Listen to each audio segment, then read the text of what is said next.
ആട് റിലേറ്റഡ് ആയിട്ടുള്ള എൻ്റെ ഫസ്റ്റ് ഇന്റർവ്യൂ ആണ്. അത് ഷാജി പാപ്പനിലൂടെ.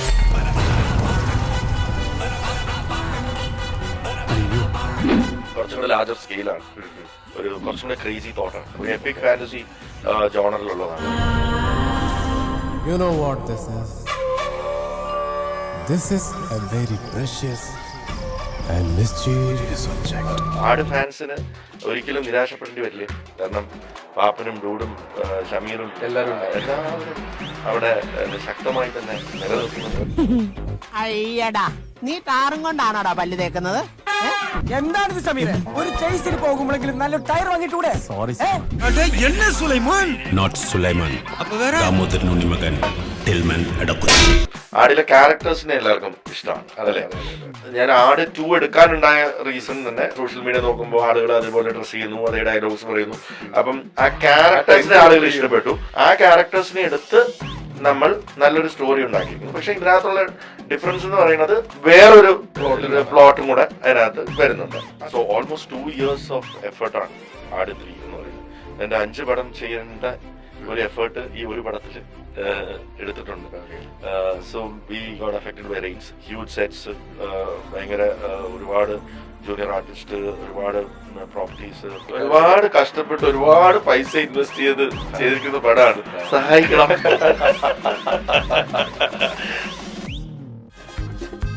ഇഞ്ചി മൈ മീൽ പാർട്ട്ണർ. ചിലർ വരുമ്പോൾ ചരിത്രം വഴിമാറും എന്ന് പറയുന്നത് പോലെ നമുക്ക് പ്രിയപ്പെട്ട ചിലർ വരുമ്പോൾ നമുക്ക് ആമുഖവും ഒന്ന് മാറ്റി പിടിക്കേണ്ടി വരും. ഷാജി പാപ്പൻ്റെ എല്ലാ പ്രേക്ഷകർക്കും behind the scenes the podcast സീരീസിലേക്ക് സ്വാഗതം. ചേട്ടാ, ആക്ച്വലി ഷാജി പാപ്പൻ ഞങ്ങളുടെ നിങ്ങളുടെ അതാ ഞാൻ പറഞ്ഞു വരുന്നത്. അപ്പോൾ മൈൽ സ്റ്റോൺ മേക്കേഴ്സിന് പാരലലി ഒരു എന്റർടൈൻമെന്റ് ഒരു പ്ലാറ്റ്ഫോമും കൂടി ഉണ്ട്. അതിന്റെ പേര് ആക്ച്വലി ഷാജി പാപ്പൻ. നിങ്ങൾ കാണുമ്പോൾ ചോദിക്കണമെന്ന് ചോദിച്ചാൽ അതെങ്ങനെ നിങ്ങളുടെ ഷാജി പാപ്പൻ ഞങ്ങളുടെ അല്ലേ? അതെ, നമ്മൾ അതിന് കടമെടുത്താണ്, അതിന് ഇൻസ്പയർഡ് എടുത്തതാണ്. ആക്ച്വലി മൈൽ സ്റ്റോൺ മേക്കേഴ്സിന്റെ തുടക്കം എന്ന് പറയുന്നത് ഷാജി പാപ്പനിലായിരുന്നു. ഒരു 5-6 വർഷങ്ങൾക്ക് മുന്നേ ഷാജി പാപ്പനിൽ സ്റ്റാർട്ട് ചെയ്തിട്ടാണ് പിന്നെയാണ് മൈൽ സ്റ്റോൺ മേക്കേഴ്സിലോട്ട് നമ്മൾ വരുന്നത്. അപ്പോൾ അങ്ങനെ ഒരു ബന്ധം കൂടി നമ്മൾ കൃത്യമായിട്ട് 2015 തുടങ്ങിയത് അല്ലല്ല, ഒരു 5-6 വർഷമേ ആവുന്നുള്ളൂ ഷാജി പാപ്പൻ അതെ. അപ്പോ നമ്മളിപ്പോ എല്ലാരും ഈ ഫസ്റ്റ് ലുക്ക് പോസ്റ്റേഴ്സ്, ഓരോ ക്യാരക്ടർ പോസ്റ്റേഴ്സും കണ്ടിട്ട് ഇങ്ങനെ ഞെട്ടി ആ ഒരു ചൂടോടെയാണ് ഈ ഇന്റർവ്യൂ വന്നിരിക്കുന്നത്. ചൂടോടെ വന്നിരിക്കുന്നത്. 5 മണിക്ക് ഞാൻ പോസ്റ്റർ ഷെയർ ചെയ്തിട്ട് നേരെ അവിടെ നിന്ന് കയറി വരുന്നത്. ആക്ച്വലി ഇത് ഡെസ്റ്റിനി അല്ലെങ്കിൽ ആട് റിലേറ്റഡ് ആയിട്ടുള്ള എൻ്റെ ഫസ്റ്റ് ഇന്റർവ്യൂ ആണ്. അത് ഷാജി പാപ്പനിലൂടെയാണ്. അതെ അല്ലേ? ഇൻട്രസ്റ്റിംഗ് ആണ്. ഇതിപ്പോ നമ്മള് 2015 ആട് ഫസ്റ്റ് ഇറങ്ങുന്നു. അത് എന്താ പറയാ, നമ്മൾ പ്രതീക്ഷിച്ച ഒരു വിജയം. അത് ആക്ച്വലി നമ്മുടെ TV-ലോട്ടോ അല്ലാന്നുണ്ടെങ്കിൽ DVD ഒക്കെ കണ്ടതിന് ശേഷമാണ് ആൾക്കാർ അത് അംഗീകരിച്ചത്. അത് കഴിഞ്ഞ് 2017 സെക്കൻഡ് പാർട്ട് വരുന്നു. അത് നല്ലൊരു ഹിറ്റ് ആവുന്നു, ഹ്യൂജ് ഹിറ്റ് ആവുന്നു. ഇപ്പോൾ 2026 ഏകദേശം ഇത്രയും വർഷങ്ങൾക്ക് ശേഷം തേർഡ് പാർട്ട് വരുമ്പോൾ ഈ ട്രെയിലർ അല്ലെങ്കിൽ ടീസർ കണ്ടിട്ട് ആൾക്കാർ പറയുന്നത് ഫസ്റ്റ് പാർട്ടോ സെക്കൻഡ് പാർട്ടോട്ട് യാതൊരു ബന്ധമില്ല, വേറൊരു ലെവൽ പടം. ബന്ധമുണ്ട്. ഇത് ഫ്രാഞ്ചൈസി അല്ലേ? നമ്മൾ എവിടെ നിന്ന് നമ്മൾ നിർത്തിയോ അവിടെ നിന്ന് തന്നെയാണ് തുടങ്ങുന്നത്. ആ തെറ്റിദ്ധാരണ വേണ്ട. നമ്മളിപ്പോ ലാസ്റ്റ് ആട് 2 നമ്മള് ഷാജി പാപ്പനും ടീമിനും $1 million കിട്ടി. അത് എന്തു ചെയ്തു? അവിടെ നിന്ന് തന്നെയാണ് നമ്മൾ തുടങ്ങുന്നത്. സ്ട്രേറ്റ് കണ്ടിന്യൂഷൻ തന്നെയാണ്. പിന്നെ ഓരോ സിനിമയ്ക്കും ഒരു കഥ വേണമല്ലോ. ആ കഥയാണ് ഇത്. അപ്പൊ അതിലോട്ട് കുറച്ചും കൂടെ ലാർജർ സ്കെയിലാണ്, ഒരു കുറച്ചും കൂടെ ക്രേസി തോട്ടാണ്. ആട് എന്ന് പറയുന്നത് തന്നെ ഒരു ക്രേസി തോട്ടാണ്. അത് 1 ആണെങ്കിലും 2 ആണെങ്കിലും അത് ഒരു അതില് ഇറ്റ്സ് ഈവൻ മോർ ക്രേസിയർ എന്ന് വേണമെങ്കിൽ പറയാം. ഒരു എപ്പിക് ഫാന്റസി ജോണറിലുള്ളതാണ് സിനിമ. ഇപ്പൊ നിങ്ങൾ ഈ ഫസ്റ്റ് ലുക്കിൽ തന്നെ കണ്ടിട്ടുണ്ടാവും, 2-3 ടൈം ലൈൻസ് ഉണ്ട്. അത് നമുക്ക് ഇനി റിവീൽ ചെയ്തിരിക്കാൻ പറ്റത്തില്ല, കാരണം അത് ഡെഫിനറ്റ്ലി ട്രെയിലർ വരുമ്പോൾ അത് കൂടുതൽ രജിസ്റ്റർ ചെയ്യും. ഇപ്പൊ ഈ പോസ്റ്റർ ഇന്ന് ഷെയർ ചെയ്യുമ്പോൾ പലരും പല കമന്റ്സ് വായിക്കുന്നതിനിടയ്ക്ക് അയ്യോ നമ്മുടെ പാപ്പൻ എന്തി, അയ്യോ നമ്മുടെ അബു എന്തി, എന്താ നമ്മുടെ ഷമീറിന് എന്ത് പറ്റി, ഡൂഡ് എവിടെ എന്നൊക്കെ ഉള്ള ചോദ്യങ്ങൾ വരുന്നുണ്ട്. പക്ഷെ ആ ചോദ്യങ്ങൾക്ക് പ്രസക്തിയില്ല, കാരണം നമ്മൾ ഓൾറെഡി ലൊക്കേഷനിൽ നിന്നും അവരുടെ ലുക്ക് ചേഞ്ച് നമ്മൾ ഇട്ടിട്ടുള്ളതാണ്. അപ്പൊ വാട്ട് ഈസ് ദിസ് എന്ന് നമ്മൾ പിന്നെ 3 ടൈം ലൈൻസിലാണ് ഈ കഥ എന്നുള്ളതും നമ്മൾ ഇൻഡയറക്ട്ലി നേരത്തെ പറഞ്ഞിട്ടുള്ളതാണ്. പറഞ്ഞിട്ടുണ്ട്. അതെ. അപ്പൊ ആദ്യം തന്നെ വ്യത്യസ്തമായ ഒരു ലുക്ക് നമ്മൾ പാസ്റ്റ് ടൈം ലൈനിൽ നിന്ന് കൊടുത്തതേ ഉള്ളൂ. അപ്പം ആട് ഫാൻസിന് ഒരിക്കലും നിരാശപ്പെടേണ്ടി വരില്ല. കാരണം പാപ്പനും ഡൂഡും ഷമീറും എല്ലാവരും അവിടെ ശക്തമായി തന്നെ നിലനിൽക്കുന്നുണ്ട്. But there is another time line ആണ്. സോ ദാറ്റ്സ് ദ അതാണ് ഇതിലിപ്പോ എന്താണ് വെറൈറ്റി എന്താ അല്ലെങ്കിൽ ഡിഫറെന്റ് ഡിഫറൻസ്. ഒരു ചേഞ്ച് വേണം എന്ന് പറഞ്ഞ് ചേഞ്ച് കൊടുക്കുമ്പോഴത്തേക്ക് ചേഞ്ച് വേണ്ടെന്ന് പറയുകയാണ്. ഓക്കെ, അടിപൊളി. അപ്പോഴേ നമ്മൾ ഈ പല കാലഘട്ടം ഇപ്പൊ പറഞ്ഞു 3 ടൈം ലൈൻ ഉണ്ടെന്ന് പറഞ്ഞു. അപ്പൊ ഈ വേറെ കാലഘട്ടം അതിനെപ്പറ്റി നമ്മൾ സംസാരിക്കുമ്പോൾ അല്ലെങ്കിൽ പിക്ചറൈസ് ചെയ്യുമ്പോൾ ആ കാലഘട്ടം രജിസ്റ്റർ ചെയ്യുക എന്ന് പറയുന്നത് ഒരു ചെറിയ പരിപാടിയല്ല, കുറച്ച് ടാസ്ക് ആണ്. അപ്പോ അത് എത്രത്തോളം ബുദ്ധിമുട്ടായിരുന്നു? ഭയങ്കര ബുദ്ധിമുട്ടായിരുന്നു. കാരണം ഞങ്ങള് ഇത്രയും ഞാൻ എൻ്റെ ഇത് 24ാമത്തെ സിനിമയാണ്. 24ാമത്തെ സിനിമയിൽ ഞാൻ അനുഭവിച്ചത്, ഐ മീൻ ഇറ്റ്സ് ബേസിക്കലി ഇതിനു വേണ്ടി ഒരു ബുക്ക് എഴുതാനുള്ള കഥയുണ്ട്. കാരണം നമ്മൾ 10 മാസത്തോളം നമ്മൾ ഇതിന്റെ പ്രൊഡക്ഷന് വേണ്ടി റീപ്രൊഡക്ഷൻ 1 വർഷത്തോളം എടുത്തു. സോ ഓൾമോസ്റ്റ് 2 years ഓഫ് എഫേർട്ടാണ് ആട് 3 എന്ന് പറയുന്നത്. ഇത്രയും എഫേർട്ട് ഞാനൊരു എൻ്റെ 5 പടം ചെയ്യേണ്ട ഒരു എഫേർട്ട് ഈ ഒരു പടത്തിൽ എടുത്തിട്ടുണ്ട്. So we got affected by rains. അപ്പോൾ ഈ പഴയ കാലഘട്ടം ഇപ്പം ചോദ്യം തന്നെ അതിൽ തന്നെ മനസ്സിലാവും നമുക്ക്. ഹ്യൂജ് സെറ്റ്സ്, ഭയങ്കര ഒരുപാട് ജൂനിയർ ആർട്ടിസ്റ്റ്, ഒരുപാട് പ്രോപ്പർട്ടീസ്, അങ്ങനെ ഒരു വലിയ മെഗാ സെറ്റപ്പിലാണ് പരിപാടി തുടങ്ങിയത്. നമ്മൾ ആക്ച്വലി മഴയുടെ പ്ലാനിങ് ഉണ്ടായിരുന്നു, മഴ വരും എന്ന് നമുക്കറിയാം. പക്ഷെ മഴ ഇപ്രാവശ്യം നമ്മൾ പ്രതീക്ഷയിൽ നേരത്തെ വന്നു. ഇപ്രാവശ്യം മെയ്യിൽ മഴ വന്നത് ഞങ്ങൾ പ്രതീക്ഷിച്ചില്ല. അങ്ങനെ 1-2 വട്ടം ചില സെറ്റുകൾ മഴയിൽ ഒലിച്ചു പോവുകയും വീണ്ടും അത് കൺസ്ട്രക്ട് ചെയ്യണം. അങ്ങനെയൊക്കെ ഒരുപാട് ബുദ്ധിമുട്ടുകൾ ഒരു 5 ഷെഡ്യൂളിലായിട്ടാണ് ചെയ്യേണ്ടി വന്നത്. കാരണം മഴ തീരും എന്ന് വിചാരിച്ചിരുന്നിട്ട് പല ലൊക്കേഷനുകൾ, ഇപ്പം പാലക്കാടാണ് നമ്മൾ ഷൂട്ട് ചെയ്യുന്നത്. അവിടെ ഒരു പ്രത്യേകത എന്ന് പറഞ്ഞാൽ ഈ ചില ഏരിയകളിൽ മഴ പെയ്ത് കഴിഞ്ഞാൽ ഡാം തുറക്കും. ഡാം തുറന്നു കഴിഞ്ഞാൽ അത് ഇതായി മാറും, അത് വാട്ടർ ബോഡിയായി മാറും, അല്ലെങ്കിൽ അത് ഗ്രൗണ്ടാണ്. അപ്പൊ ആ ഗ്രൗണ്ടിൽ നമ്മൾ നോക്കി നിൽക്കുക തന്നെ നമ്മുടെ സെറ്റ് ഒലിച്ചു പോകുന്ന കാണുന്നുണ്ട്. ഡാം തുറന്നു, ഡാം തുറക്കലെന്ന് പറയാൻ പറ്റില്ല. അപ്പൊ അങ്ങനെയൊക്കെ പിന്നെയും അപ്പം ആ ലൊക്കേഷൻ രജിസ്റ്റർ ആയി പോയിട്ടുണ്ട്. പിന്നെ അത് വറ്റണം. അങ്ങനെ ആദ്യം ഷൂട്ട് ചെയ്ത ചില പോർഷൻസ് ഒക്കെ, അതിന്റെ പകുതി പോർഷൻസ് ഒക്കെ ലാസ്റ്റ് ആണ് ഷൂട്ട് ചെയ്തിരിക്കുന്നത്. അപ്പൊ ലുക്ക് ചേഞ്ച് അങ്ങനെയൊക്കെയുള്ള ഒരുപാട് ഫാക്ടേഴ്സ്. പിന്നെ ഈ സമയം നീണ്ടു പോകുമ്പോൾ ഒരുപാട് കോംപ്ലിക്കേഷൻസിലേക്ക് വരും. കാരണം പല ആക്ടേഴ്സിന്റെ ഡേറ്റ്സ്, നമ്മൾ 6 മാസം ആണ് ആദ്യം മിക്കവാറും ആർട്ടിസ്റ്റിനോട് പറഞ്ഞിരുന്നത്. അതൊക്കെ 7-8 വരെയൊക്കെ ഓക്കെയാണ്. അത് കഴിഞ്ഞ് 10 ആകുമ്പോഴത്തേക്ക് പല നമുക്ക് ഒന്നും പറയാൻ പറ്റില്ല. കാരണം വേറെ പ്രോജക്ട്സും അവർ വെച്ച് പ്ലാൻ ചെയ്തിട്ടുള്ളവരാണ്, അവരും പൈസ ഇൻവെസ്റ്റ് ചെയ്തിട്ടുള്ളവരാണ്. സോ ലോട്ട് ഓഫ് ഒരുപാട് പ്രോബ്ലംസിലൂടെ പോയി. പക്ഷെ at the end of the day I think we survive. Result ഇനി വരണം. നമ്മളെല്ലാരും ആക്ച്വലി സത്യം പറഞ്ഞു കഴിഞ്ഞാൽ ഭയങ്കര കട്ട വെയിറ്റിംഗ് ആണ്. അപ്പോൾ ഈ പടം ഇനി എന്താണ് ഇനി പറയാൻ പോകുന്നത്, അതിന്റെ ബാക്കി എങ്ങനെ കണ്ടിന്യൂ ചെയ്യും. ഈ ടൈം ലൈനിന്റെ കേസ് പറഞ്ഞു, നമ്മൾ 3 ടൈം ലൈൻ ഉണ്ടെന്ന് പറഞ്ഞു. അപ്പൊ ഈ ക്യാരക്ടേഴ്സ് ഒക്കെ ആ ഒരു ടൈം ലൈനിൽ പോകുമ്പോൾ ഒരു ടൈം ട്രാവലിംഗിന്റെ ആവശ്യം എന്തായാലും ഞാൻ പറയില്ല, എന്നെ പറയാൻ നോക്കുകയാണ്, ആരും പറയില്ല. അത് പലരും അത് അസ്യൂം ചെയ്യുന്നോണ്ട് കുഴപ്പമില്ല. പക്ഷെ അത് അവിടെ നിൽക്കട്ടെ, ആ ഒരു ഫാക്ടർ അവിടെ നിൽക്കട്ടെ. നമ്മള് പറയാനുള്ളത് ഇത് 3 ടൈം ലൈൻസിൽ നടക്കുന്ന കഥയാണ്. ഓക്കെ. അപ്പൊ ഈ ഒരു ചേഞ്ച് നമുക്ക് ഫസ്റ്റ് നിന്നും സെക്കൻഡിൽ നിന്നും ഒരു ഡ്രാസ്റ്റിക് ചേഞ്ച് ആണല്ലോ. ഓഫ് കോഴ്സ് അതിന്റെ സ്കെയിൽ, അതിന്റെ വൈബ്, അല്ലെങ്കിൽ അതിന്റെ ട്രീറ്റ്മെന്റ്, ഇതെല്ലാം ടോട്ടലി ഡിഫറൻസ്. കാലം മാറിയില്ലേ, കാലം മാറുന്നതനുസരിച്ച് നമ്മൾ മാറണം അല്ലേ. 2017 മുതൽ 2026 നമ്മൾ എത്തി നിൽക്കുമ്പോൾ എന്തൊക്കെ ചേഞ്ചസ് നമ്മുടെ സൊസൈറ്റിയിൽ തന്നെ ഉണ്ടായിട്ടുണ്ട്, അല്ലെങ്കിൽ വ്യൂവർ പാറ്റേണിൽ വന്നിരിക്കുന്ന ചേഞ്ചസ് ഭയങ്കര ഡ്രാസ്റ്റിക് ആണ്. ബിക്കോസ് പാൻഡമിക് വന്ന് ഇതിന്റെ ഇടയ്ക്ക് പാൻഡമിക് വരികയും ആ പാൻഡമിക്കിൽ OTTയുടെ ഒരു റെവല്യൂഷൻ അല്ലെങ്കിൽ ബൂം എന്ന് പറയുന്നത്. അപ്പം ഒരു നോർമൽ ഫാമിലി, ഒരു ഹൗസ് ഹോൾഡ് പോലും, അല്ലെങ്കിൽ ഒരു ചെറിയ ടൗണിലുള്ള ഒരു ഹൗസ് ഹോൾഡ് പോലും ഒരു ഇന്റർനാഷണൽ കണ്ടന്റിലേക്ക് എക്സ്പോസ് ആയിരിക്കുന്ന കാലവും നമ്മൾ കടന്നു. ഇപ്പം അവര് ഇന്റർനാഷണൽ സിനിമകൾ ഇപ്പം കോവിഡ് പാൻഡമിക്കിന്റെ സമയത്ത് തന്നെ ഒരുപാട് ഇന്റർനാഷണൽ സിനിമകളുടെ ഡബിങ് പല ചാനലുകളിലേക്ക് വന്നിട്ടുണ്ട്. പിന്നെ ഇപ്പോൾ OTTയിലെ റൂൾ പ്രകാരം ഏത് ഭാഷയിലെ സിനിമകൾ അവരിടുമ്പോഴും അത് മലയാളത്തിൽ കാണാനുള്ള അവസരം കൂടെ ഉണ്ട് അല്ലേ. അപ്പം ഒരുപാട് വെറൈറ്റി കണ്ടന്റ് അല്ലെങ്കിൽ ഒരുപാട് തോട്ട്സും ഒക്കെ അതിൽ നമ്മുടെ ഓഡിയൻസ് എക്സ്പോസ് ആയിട്ടുണ്ട്. അപ്പം നമ്മൾ പഴയ സാധനം തന്നെ വീണ്ടും നമ്മൾ അല്ലെങ്കിൽ ആടിലെ ഹ്യൂമറിന് പോലും നമ്മൾ മാറ്റങ്ങൾ വരുത്തുന്നതായിരിക്കും. നമ്മൾ അവിടെ ഒരു ഡെഫിനറ്റ്ലി ഒരു വളരെ കൊച്ചുകുട്ടികൾക്ക് ഇഷ്ടപ്പെടുന്ന പോലത്തെ ഹ്യൂമർ, അവർക്ക് ഇഷ്ടപ്പെടുന്ന ഹ്യൂമറുകളിൽ പോലും ചേഞ്ച് വന്നു. ആ ചേഞ്ചിനെ നമ്മള് കുട്ടികൾ മാറിക്കൊണ്ടിരിക്കുകയാണ്. ഞാന് കഴിഞ്ഞ ദിവസം ചത്താപ്പച്ച കാണാൻ പോയി. ഓക്കെ, ആ ചത്താപ്പച്ചയില് ഞാൻ ചില വാക്കുകൾക്ക് കുട്ടികളിരുന്ന് ചിരിക്കുന്ന കാണുമ്പോ എനിക്കത് മനസ്സിലാവുന്നില്ല. അപ്പൊ പിന്നെ നമ്മൾ ചോദിച്ച് മനസ്സിലാക്കാണ്.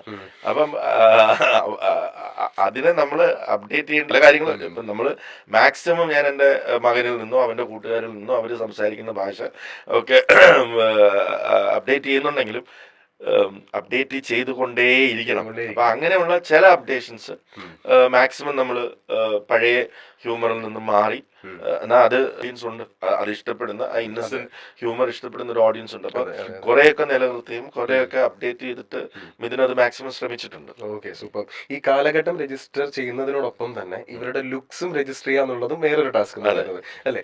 എങ്ങനെയായിരുന്നു ആ ഒരു പ്രൊസീജിയർ, അതായത് ഇവരുടെ ലുക്ക് ടെസ്റ്റ്? നമ്മൾ എല്ലാവർക്കും കൃത്യമായ ലുക്കുകൾ നമ്മൾ ഡ്രോ ചെയ്തിട്ടുണ്ടായിരുന്നു. മിഥുൻ ഞാൻ പറയില്ലേ, ഇതിന്റെ പ്രീ പ്രൊഡക്ഷൻ ഒരു വർഷത്തോളം ഉണ്ടായിരുന്നു. സോ കൃത്യമായ ലുക്കുകൾ എല്ലാവർക്കും നമ്മൾ വരയ്ക്കുകയും അവർക്കത് കൊടുക്കുകയും അതനുസരിച്ചിട്ടുള്ള ഹെയർ ഇപ്പം അതും പ്ലാൻ ചെയ്തിട്ടാണ് ഇതിലേക്ക് എത്തിയിട്ടുള്ളത്. അപ്പോൾ അതുകൊണ്ട് തന്നെ ആ പഴയ കാലഘട്ടമാണ് ആദ്യം ഷൂട്ട് ചെയ്തിട്ടുള്ളത്. അത് കഴിഞ്ഞ് അത് ഏകദേശം ഓഗസ്റ്റ് എൻഡ് സെപ്റ്റംബർ ബിഗിനിങ് വരെ നമ്മൾ പഴയ കാലഘട്ടമാണ് ഷൂട്ട് ചെയ്തത്. അതിനുശേഷമാണ് പുതിയ കാലഘട്ടത്തിൽ സെപ്റ്റംബർ ഒക്ടോബർ നവംബർ ഡിസംബർ ഈ 4 മാസമാണ് പുതിയ കാലഘട്ടത്തിലേക്ക് വന്നിട്ടുള്ളത്. അപ്പം പുതിയ കാലഘട്ടം എന്ന് പറഞ്ഞാൽ നിങ്ങൾ കണ്ടിട്ടുള്ള ആടും അതിലെ ക്യാരക്ടേഴ്സിനെ. അപ്പം സോ അത് കംപ്ലീറ്റ് പിന്നെ അങ്ങോട്ട് തിരിച്ചു പോകാൻ പറ്റില്ല എന്നുള്ളത് നമുക്ക് അറിയാവുന്നതുകൊണ്ട് എല്ലാം കൃത്യമായി. ഈ break actually it was a welcome break also. നമ്മൾ ഈ പല ബ്രേക്കുകൾ വന്നിട്ടുള്ളത് കാരണം നമുക്കത് എഡിറ്റ് ചെയ്ത് നോക്കി എന്തെങ്കിലും ബാലൻസ് ഉണ്ടോ എന്നൊക്കെയുള്ള നോക്കി ചെയ്തൊരു നല്ല കാര്യമല്ല. കാരണം നമ്മളൊരു ബ്രേക്ക് എടുക്കുമ്പോൾ തന്നെ അത് പിന്നെ അത് റീയുണൈറ്റ് ചെയ്യാന്ന് പറയുന്നത് അത്ര ഇറ്റ്സ് എ ബിഗ് ടാസ്ക്. അപ്പം അതിന് കോസ്റ്റും അതിനകത്ത് ഒരുപാട് ഡിഫറൻസ് ഉണ്ട്. പിന്നെ ഒരുപാട് VFX CG ഉള്ള ഒരു സിനിമയാണ്. അപ്പൊ അതിന്റെ വർക്കും പാരലി തീർക്കാന്നുള്ളത്. പിന്നെ ഒരുപാട് ഈ ടൈം ഇപ്പൊ നമുക്ക് ഈ റിലീസ് എന്ന് പറയുന്നതാണ് ഒരു സിനിമയെ സംബന്ധിച്ചിടത്തോളം ഏറ്റവും ഇമ്പോർട്ടന്റ് ആയിട്ടുള്ള ഒരു ഫാക്ടർ. അപ്പം content is king, distribution is kingdom എന്നാണ്. അപ്പൊ ഈ റിലീസ് ഡേറ്റ് എന്ന് പറയുന്ന മലയാളത്തിൽ ഇപ്പൊ ഈ കഴിഞ്ഞ വർഷം തന്നെ 6-7 മാസത്തോളം മഴ പെയ്തിട്ടുണ്ട് അല്ലേ. 7 മാസത്തോളം മഴ പെയ്യുമ്പോൾ പല സിനിമകൾ ഇപ്പൊ നമ്മുടെ സിനിമ സ്റ്റക്കാവും. ഇത് ആട് 3 എന്ന് പറയുന്നത് ക്രിസ്മസിന് റിലീസ് ചെയ്യാനിരുന്ന സിനിമയാണ്. അങ്ങനെ ക്രിസ്മസിന് റിലീസ് ചെയ്യാനിരുന്ന സിനിമകൾ പലതും ഉണ്ട്. അത് നമ്മളെ അഫക്ട് ചെയ്യപ്പെട്ട പോലെ തന്നെ പല സിനിമകളും അഫക്റ്റ് ആയിട്ടുണ്ട്. അപ്പൊ അതെല്ലാം ഷൂട്ട് മോറോലെസ് ഈ സമയത്താണ്, ഈ മഴ കഴിഞ്ഞ സമയത്താണ് കംപ്ലീറ്റ് ചെയ്യുന്നത്. അതുകൊണ്ടുണ്ടാകുന്ന മലയാളത്തിൽ ഉണ്ടാകുന്ന ഒരു ടെൻഡൻസി എന്ന് പറഞ്ഞാൽ ഇറങ്ങുമ്പോൾ എല്ലാം കൂടെ ഒരുമിച്ച് ഇറങ്ങും. മലയാളത്തിൽ 3-4 സീസണുകളല്ലേ ഉള്ളൂ. ഒന്നിൽ ഇപ്പൊ ഈ പറയുന്ന പോലെ ഈദ്, ഈസ്റ്റർ, വിഷു എന്ന് പറയുന്ന ആ ഒരു ഒരുമിച്ച് വരുന്ന ഒരു സീസൺ. അതിന്റെ കൂടെ തന്നെ സ്കൂൾ ഹോളിഡേയ്സ് വരുന്നു. അത് കഴിഞ്ഞാൽ പിന്നെ ഓണമാണ്. ഓണം കഴിഞ്ഞാൽ പിന്നെ ആ ഒക്ടോബറിൽ മഴയില്ലാത്ത ഒരു സീസൺ എന്ന് പറയപ്പെടുന്നുണ്ടെങ്കിൽ ഇപ്പോൾ അപ്പൊ അവിടെ ഒരു സീസൺ ഉണ്ടായിരുന്നു പണ്ട്. പിന്നെ ഇപ്പൊ നേരെ ക്രിസ്മസിലേക്കാണ്. അപ്പൊ എല്ലാവർക്കും ഈ അവധി സമയങ്ങൾ ആണ് വേണ്ടത്. ഈ സ്കൂൾ അവധി എന്ന് പറയുന്നത് ഏറ്റവും കൂടുതൽ സിനിമകൾ ഇറങ്ങുന്ന സമയമാണ്. അപ്പൊ അവിടെ എപ്പോഴും ആ സ്ലോട്ട് കിട്ടാൻ വേണ്ടിയുള്ള ഒരു ഇടി എപ്പോഴും നടക്കും. അപ്പൊ നമുക്കൊരു ഡേറ്റ് നമ്മളെല്ലാരും കൂടെ കഴിവതും കൂടി ആലോചിച്ചിട്ട് ഓക്കെ ക്ലാഷ് വേണ്ട എല്ലാവർക്കും. അപ്പം ഓരോരുത്തർക്കും ഓരോ ഡേറ്റ് വലിയ സിനിമകൾ നമ്മൾ പോയി സംസാരിച്ച് അണ്ണാ നിങ്ങളെന്ന് ഇറങ്ങുന്നത്, ചേട്ടാ നിങ്ങളെങ്ങനെ ഇറങ്ങുന്നത്, നമുക്ക് പല സിനിമകളോട് നമ്മൾ ചോദിച്ചു നോക്കി എന്നാ പിന്നെ ഞങ്ങൾ ഇവിടെ ഇറങ്ങിക്കോട്ടെ, നിങ്ങൾ ഇവിടെ ആയിരിക്കുമല്ലോ എന്നൊക്കെ പറഞ്ഞിട്ടൊക്കെ നമ്മൾ ഇറങ്ങും. അപ്പൊ നമ്മളത് പറഞ്ഞു കഴിഞ്ഞാൽ പിന്നെ പറ്റില്ല. അത് പിന്നെ നമ്മൾ അപ്പുറത്തോട്ട് പോയി കഴിഞ്ഞാൽ ഇത് മൊത്തം കൂടെ ചക്ക കുഴയും. അതുകൊണ്ട് ആ സ്ട്രെസ്സിലൂടെ ഇപ്പൊ പോയിക്കൊണ്ടിരിക്കുന്നത് ഇറക്കണമല്ലോ. ഓക്കെ, അത് ഫൈനലി നമുക്കൊരു തീരുമാനമായോ? തീരുമാനമായി. പക്ഷെ ഇപ്പോഴത്തെ നമുക്ക് ഇപ്പൊ സെൻസർ എന്ന് പറഞ്ഞൊരു കടമയുണ്ടല്ലോ. അതുകൊണ്ട് തന്നെ ആസ് പെർ ലോ നമ്മളൊരു ഡേറ്റ് വെച്ചിട്ട് ഒരിക്കലും സെൻസറിലേക്ക് പോകാൻ പാടില്ല. നമ്മുടെ മനസ്സിൽ ടെൻറ്റേറ്റീവായിട്ട് നമ്മളൊരു പ്ലാൻ ഉണ്ടെങ്കിലും അത് നമ്മൾ പറഞ്ഞിട്ടുണ്ട്. പക്ഷെ നമ്മളിനി അത് ഫിലിം തീർത്ത് സെൻസറിലേക്ക് നമുക്കിപ്പം 10-24 സിനിമകൾ ചെയ്ത എക്സ്പീരിയൻസ് വെച്ചിട്ട് ഇതിൽ അങ്ങനെ ഒരു മേജർ കട്ട്സോ അങ്ങനെയൊന്നും വരാൻ ഉള്ള സാധ്യത ഇല്ലാത്തതുകൊണ്ട് നമുക്ക് കോൺഫിഡൻസ് ഉണ്ട്. നമുക്ക് അറിയാം ആസ് പെർ ലോ എന്തൊക്കെയാണ് പാടില്ല എന്ന് നമുക്ക് അറിയാവുന്നതുകൊണ്ട് അറിയാം. ഓക്കെ, ഈ ഡേറ്റിൽ വരും. എന്നാലും നമ്മളത് അപ്ലൈ ചെയ്യുമ്പോൾ നമുക്ക് ഇന്ന ഡേറ്റിൽ ഇറക്കണം എന്ന് പറയാൻ പാടില്ല. അതുകൊണ്ട് ഓക്കെ, ജയേട്ടനുമായിട്ട് നമുക്ക് മൾട്ടിപ്പിൾ പടങ്ങൾ ചെയ്തിട്ടുണ്ട്. താങ്കൾ പ്രൊഡ്യൂസ് ചെയ്ത പടങ്ങളിലൊക്കെ അദ്ദേഹം വന്നിട്ടുണ്ട്. ഇപ്പോൾ എടുത്തു പറയാനുള്ളത് നമ്മുടെ സുജാത, അതെ അതെ അതെ, ആട് 1, ആട് 2, ആട് 3, തൃശ്ശൂർ പൂരം, സൂഫിയും സുജാതയും, പിന്നെ ഒരുപാട് സിനിമകൾ. സൂഫി സുജാതയൊക്കെ ആക്ച്വലി ഒരു മൈൽ സ്റ്റോൺ ആണ് മലയാളം സിനിമയിൽ, അല്ലെ? ആദ്യമായിട്ട് OTTക്ക് വേണ്ടി റിലീസ് ആവുന്ന ഒരു പടം മലയാളത്തിൽ. എനിക്കിപ്പോഴും ഓർമ്മയുണ്ട്, നമ്മൾ ഈ നമ്മുടെ പാൻഡമിക് അല്ലെങ്കിൽ ഹൗസ് അറസ്റ്റ് എന്നൊക്കെ പറയാലോ, വീട്ടിൽ നിന്ന് പുറത്തിറങ്ങാൻ പറ്റാത്തൊരു സിറ്റുവേഷനിൽ നമ്മൾ ഇങ്ങനെ ഇരിക്കുമ്പോൾ വല്ലാത്തൊരു ആശ്വാസമായിരുന്നു. OTTയിലാണെങ്കിലും നമുക്കൊരു മലയാളം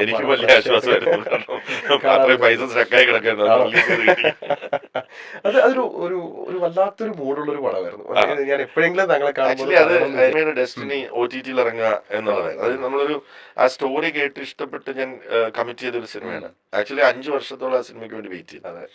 ആ കഥ കേട്ടു. അത് ആക്ച്വലി ഷാനവാസ് അത് എൻ്റെ അടുത്ത് വന്ന് പറയുമ്പോൾ അത് എനിക്ക് അഭിനയിക്കാൻ വേണ്ടി വന്ന് പറഞ്ഞൊരു സിനിമയാണ്. അപ്പം ചെറിയൊരു റിയലിസ്റ്റിക് രീതിയിൽ ഷൂട്ട് ചെയ്യാൻ വെച്ചിരുന്ന ഒരു സിനിമയാണ്. പക്ഷെ ആ സ്റ്റോറി കേട്ടപ്പോൾ എനിക്ക് ഭയങ്കര ഇൻട്രസ്റ്റിംഗ് ആയിട്ട് തോന്നി. അത് നമുക്ക് ചെയ്യാം, ഒരു കറക്റ്റായിട്ട് സുജാത വരട്ടെ എന്ന് പറഞ്ഞ് ഇരുന്നിരുന്ന് അതിന്റെ ഡെസ്റ്റിനി ഇങ്ങനെയായിരുന്നു. എനിക്ക് തോന്നുന്നത് അത് OTTയിൽ ഇറങ്ങിയത് കൊണ്ടായിരിക്കണം അത് ഇത്രയും ജനങ്ങൾ സ്വീകരിച്ചതെന്ന് എനിക്ക് തോന്നുന്നു. അതിന്റെ ടൈമിംഗ് കറക്റ്റ് ടൈമിംഗ് ആയിരുന്നു. അതൊരു സ്ലോ പേസിൽ പോകുന്ന സിനിമയാണ്. ചിലപ്പോൾ അതൊരു തിയേറ്ററിക്കൽ റിലീസ് ആയിരുന്നുവെങ്കിൽ അതിന് ഇത്രയും വലിയൊരു സ്വീകാര്യത കിട്ടുമോ എന്ന് എനിക്ക് സംശയമുണ്ട്. പക്ഷെ അത് എന്തായാലും ഞാൻ ചെയ്തേനെ. പക്ഷെ അതിന്റെ ഡെസ്റ്റിനി അങ്ങനെയായിരുന്നു. അതുകൊണ്ട് തന്നെ അത് ചരിത്രത്തിന്റെ ഭാഗമായി മാറി. ആദ്യമായിട്ട് OTTയിലൂടെ റിലീസ് ചെയ്യപ്പെട്ട സിനിമ അത് ഷാനവാസ് എന്ന് പറഞ്ഞ ഷാനവാസ് അത് റിലീസ് ചെയ്ത് എനിക്ക് തോന്നുന്നു ഒരു 4-5 മാസം കഴിയുമ്പോൾ നമ്മളെ വിട്ടുപോയി. അപ്പം അത് ഒരുപാട് വേദനകളും ഒരുപാട് ഓർമ്മകളും ഉള്ള ഒരു സിനിമയാണ്. ഞാൻ പറഞ്ഞു വന്നത്, അതുപോലുള്ള സിനിമയിൽ പോലും സ്ക്രീൻ സ്പേസ് കമ്പാരിറ്റീവ്ലി കുറവാണെങ്കിൽ പോലും ജയേട്ട വന്ന് സഹകരിച്ചിട്ടുണ്ട്, കോപ്പറേറ്റ് ചെയ്തിട്ടുണ്ട്. താങ്കൾ എപ്പോഴും പറഞ്ഞിട്ടുണ്ട് ജയസൂര്യ അതിനകത്ത് അഭിനയിച്ചത് ആ സിനിമയെ അപ്ലിഫ്റ്റ് ചെയ്യുന്നതിൽ ഒരുപാട് ഹെൽപ്പ് ചെയ്തെന്നുള്ളത്. അപ്പൊ നിങ്ങൾ തമ്മിലുള്ളൊരു ഫ്രണ്ട്ഷിപ്പ് അല്ലെങ്കിൽ നിങ്ങൾ തമ്മിലുള്ളൊരു സൗഹൃദം അത് നിങ്ങളുടെ സിനിമയെ എത്രമാത്രം ഇൻഫ്ലുവൻസ് ചെയ്യുന്നുണ്ട്, അല്ലെന്നുണ്ടെങ്കിൽ എത്രമാത്രം അത് സഹായിക്കുന്നുണ്ടെന്നാണ് ഞങ്ങളൊരു definitely because wave length match ആവും എന്ന് പറയും. നമ്മളൊരു ഇപ്പം ജയൻ എന്നെ വിളിച്ചിട്ട് ഡിയർ വല്ല പുതിയതോടെ കേട്ടോ എന്ന് ചോദിക്കും. ഞാനൊരു സാധനം കേട്ടിട്ടുണ്ട് എന്ന് ഞാൻ പറയുമ്പോൾ തന്നെ പുള്ളിക്ക് അറിയാം, പുള്ളിയുടെ ആ ഒരു വേവ് ലെങ്ത് എനിക്കറിയാം, പുള്ളിക്ക് എന്ത് ടൈപ്പ് സിനിമകളാണ്. അപ്പൊ എനിക്ക് ഇഷ്ടപ്പെട്ടു എന്ന് പറയുമ്പോൾ പുള്ളിക്ക് പിന്നെ അത് അടുത്ത അരമണിക്കൂറിൽ കേട്ടേ പറ്റുള്ളൂ. ഇപ്പൊ ഇവിടെ ഉണ്ട്, ഇപ്പോൾ ഞാൻ നാളെ വരാം, അല്ലെ ഇപ്പൊ ഇവിടെ ഉണ്ട് എന്ന് പറഞ്ഞിട്ട്. അപ്പൊ ആ ഒരു ബോണ്ടിങ് ഞങ്ങൾ തമ്മിലുണ്ട്. ബിക്കോസ് ചില തോട്ട്സ് സിമിലർ ആണ്. ഇപ്പം ഞാൻ പറഞ്ഞില്ലേ, ആട് 1 എന്ന് പറയുന്ന ഒരു സിനിമ നമ്മളത് പ്ലാൻ ചെയ്യുമ്പോൾ എല്ലാവർക്കും ആ തോട്ട് മനസ്സിലാവണമെന്നില്ല. ഞങ്ങൾ പെട്ടെന്നൊരു സുപ്രഭാതത്തിലാണ് ഞാൻ ഇതിനോട് പറയണത് നമുക്ക് ജയന്റെ വീട്ടിൽ പോയിട്ട് കഥ പറയാം. അത് പുള്ളിക്ക് കണക്ട് ആവുന്നു എന്നുള്ളത് നമ്മുടെ എല്ലാവരും ചിന്തിക്കുന്ന രീതി ഒന്നാണ് എന്നുള്ളത് കൊണ്ടാണ്.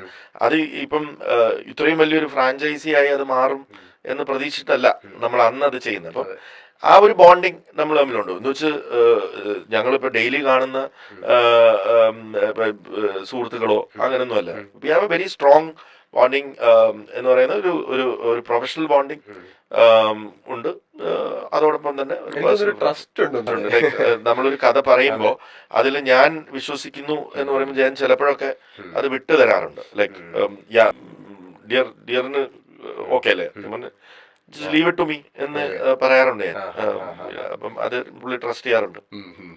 ഓക്കെ, അപ്പോ ഇപ്പൊ ആട് 3 വന്ന് നിൽക്കുകയാണ്. ഓക്കെ, ഇതില് ജയൻ എന്തുമാത്രം പ്രിപ്പയർ ചെയ്യേണ്ടി വന്നിട്ടുണ്ട്? കാരണം നമ്മൾ വേറെ ഇത് ഈ ഹ്യൂമർ അത്യാവശ്യം ഈ മലയാള ഇൻഡസ്ട്രിയിലെ അത്യാവശ്യം നല്ല ഹ്യൂമർ സെൻസ് ഉള്ള ആക്ടേഴ്സിൽ ഒരാളാണ്. അത് നല്ല കൗണ്ടർ ഞാൻ ഭയങ്കരമായിട്ട് പ്രിപ്പയർ ചെയ്യും. സ്ക്രിപ്റ്റ് വായിച്ച ഒരു 200 പേജുള്ള ഒരു ബുക്കുമായിട്ടാണ് പുള്ളി വരാറ്. ഓരോ സീനിനും പുള്ളി എഴുതിക്കൊണ്ട് വരും. ഇതും പലതും വേണ്ട ചേട്ടാ നമുക്ക് അടുത്ത പടത്തിൽ എടുക്കാം. അങ്ങനെയൊക്കെ അവിടെ ഭയങ്കര ആർഗ്യുമെന്റാ. മിഥുനും ചിലപ്പോ ജയൻ ജയിക്കാറുണ്ട്, ചിലപ്പോ മിഥുൻ ജയിക്കാറുണ്ട്, ചിലപ്പോ ഞാൻ ജയിക്കാറുണ്ട്. അപ്പൊ ഓരോ സീൻ കഴിയുമ്പോഴും വമ്പൻ ആർഗ്യുമെന്റ്. അപ്പം ഇപ്രാവശ്യം മിഥുൻ വളരെ പ്രിപ്പയർഡ് ആയിട്ടാണ് വന്നത്. അതായത് ജെൻസിക്ക് ഇഷ്ടമല്ലാത്ത കോമഡികൾ ഞാൻ എടുക്കില്ല എന്നുള്ള ഈ ജെൻസി ആയിട്ട് റെഫറൻസ് വല്ലതും ഉണ്ടായിരുന്നു? ആരെങ്കിലും പോയിട്ട് പുതിയ ആൾക്കാരെ? ഇല്ലില്ല. നമ്മള് എന്നാലും ഞങ്ങള് ആദ്യമേ പറഞ്ഞു ഇതൊരു സാധാരണക്കാരന് കൂടെ കണക്ട് ആവേണ്ട പടമാണ്, ജെൻസിക്ക് മാത്രമല്ല. ഇപ്പൊ ആടിന്റെ ഒരു ഓഡിയൻസ് എന്ന് പറയുന്നത് യങ്സ്റ്റേഴ്സ് മാത്രമല്ല, വൈഡർ ഓഡിയൻസ് എന്ന് പറഞ്ഞാൽ ആട് 1 ഇറങ്ങുമ്പോൾ 15 വയസ്സുണ്ടായിരുന്ന ആൾക്ക് ഇന്ന് 25 വയസ്സായി.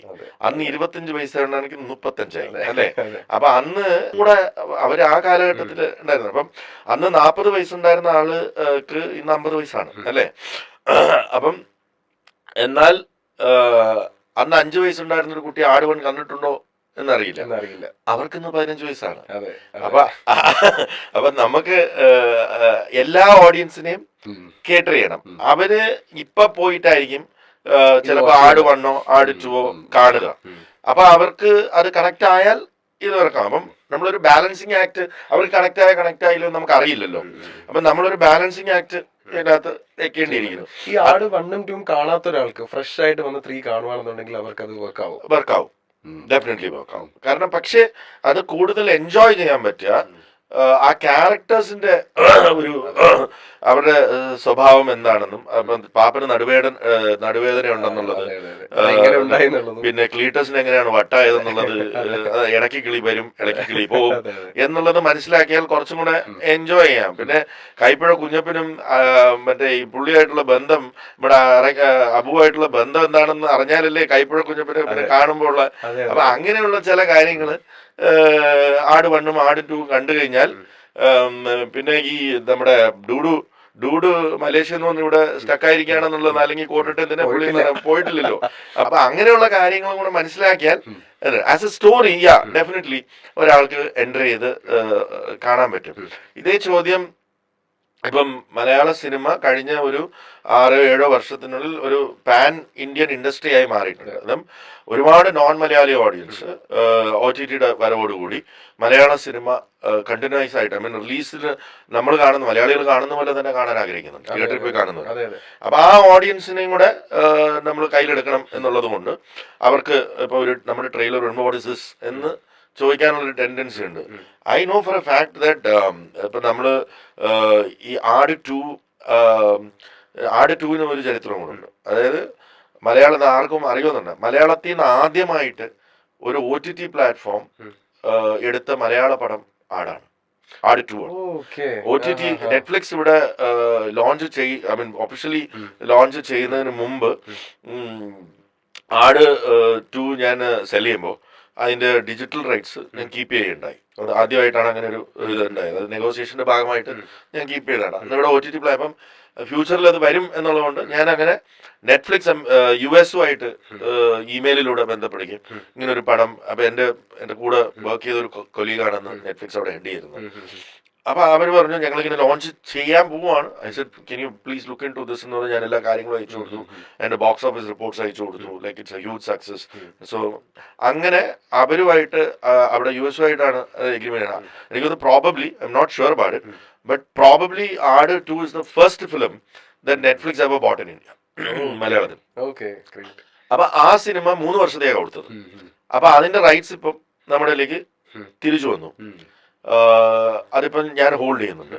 അപ്പൊ ഞാന് കഴിഞ്ഞ കൊല്ലം ഈ ആട് അനൗൺസ് ചെയ്ത സമയത്ത് ഇത് യൂട്യൂബില് HD ഇട്ടു. ഈ അനൗൺസ്മെന്റിന് ശേഷം ഐ ഹവ് സീൻ, അതായത് 7 വർഷത്തിന് ശേഷമാണ് ഈ സിനിമ എടുത്തിരുന്നത്. More than 12 million people have watched it.